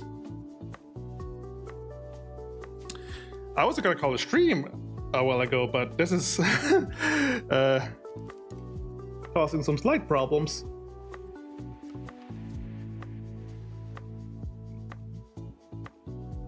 Yep.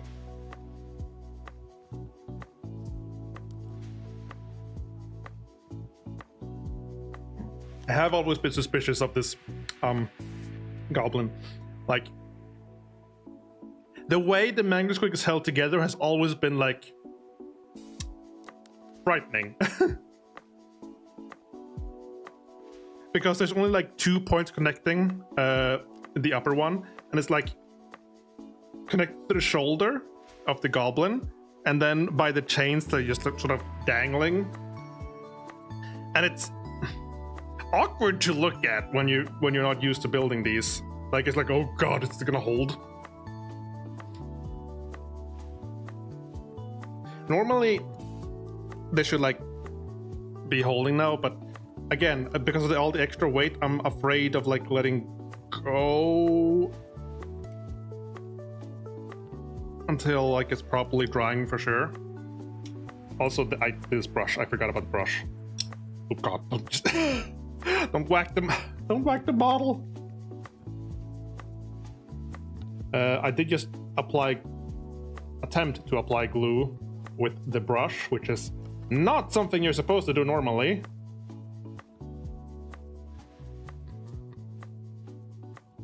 I have no idea if it's gonna come out. Like maybe it's good for the brush. Maybe this is like a new brush restoring trick. Like, hey, look, it's keeping the shape really good now. Wow! It's not absorbent, but it's keeping the shape.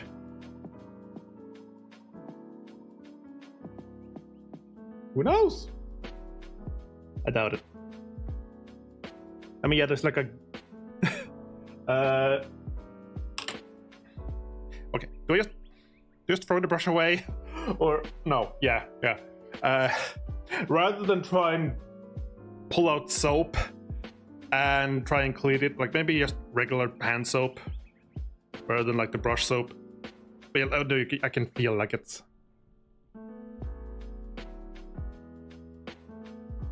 Maybe I can just pull it loose, like the little... There's like a little Glock attached to it. Yeah, I'll just try like soap and water later, and instead of contaminating like the brush soap with it, which might mess up the soap and contaminate things even further. Just put it aside for now, and then just casually, while I'm holding this with one hand for probably longer than I need to be because I'm being like super awkward and nervous and cautious. I don't know, many of the things above. What did I even do with this? I don't remember. These are the crappy brushes. This one I tried to remove a bunch of green at the beginning.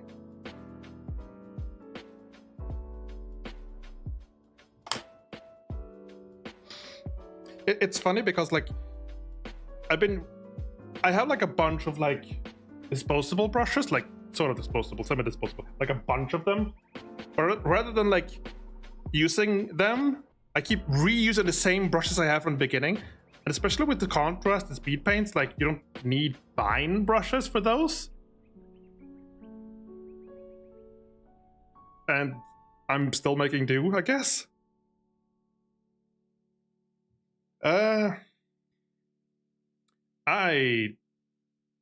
soon gonna let go, but for now, I will quickly, let's see, how do I, the Twitch, that's the button. Yeah, how do I see no one to raid. So that means it's harder to raid someone because if there's no one to raid, I can't raid them, and it's like a weird process of how things work. If there is nothing to do, you can't do it, so you can't, and that means it doesn't happen. Very profound thoughts. Thank you.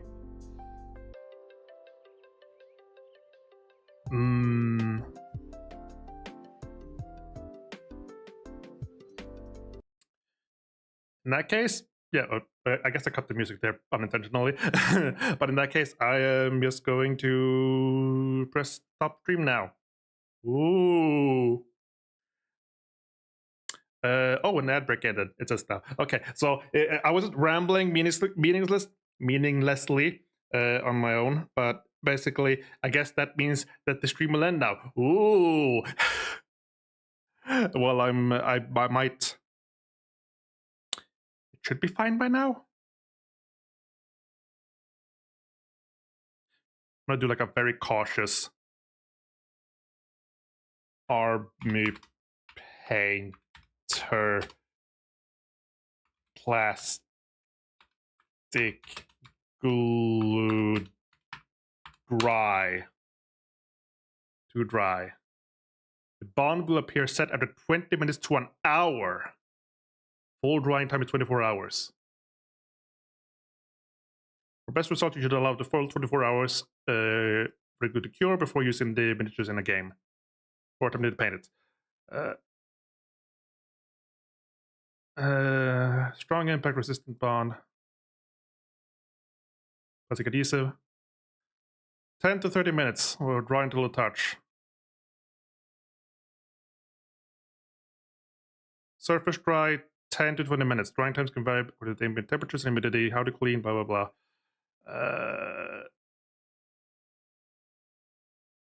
If you use brushing it on, I don't mind, blah, blah. 10, 15 minutes tops, really.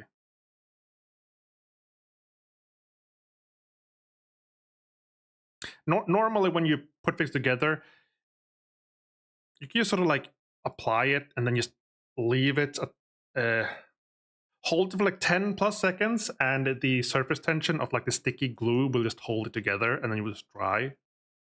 And then you just keep on going, and it'll like attach itself within a few minutes because it's just holding itself together by the adhesiveness.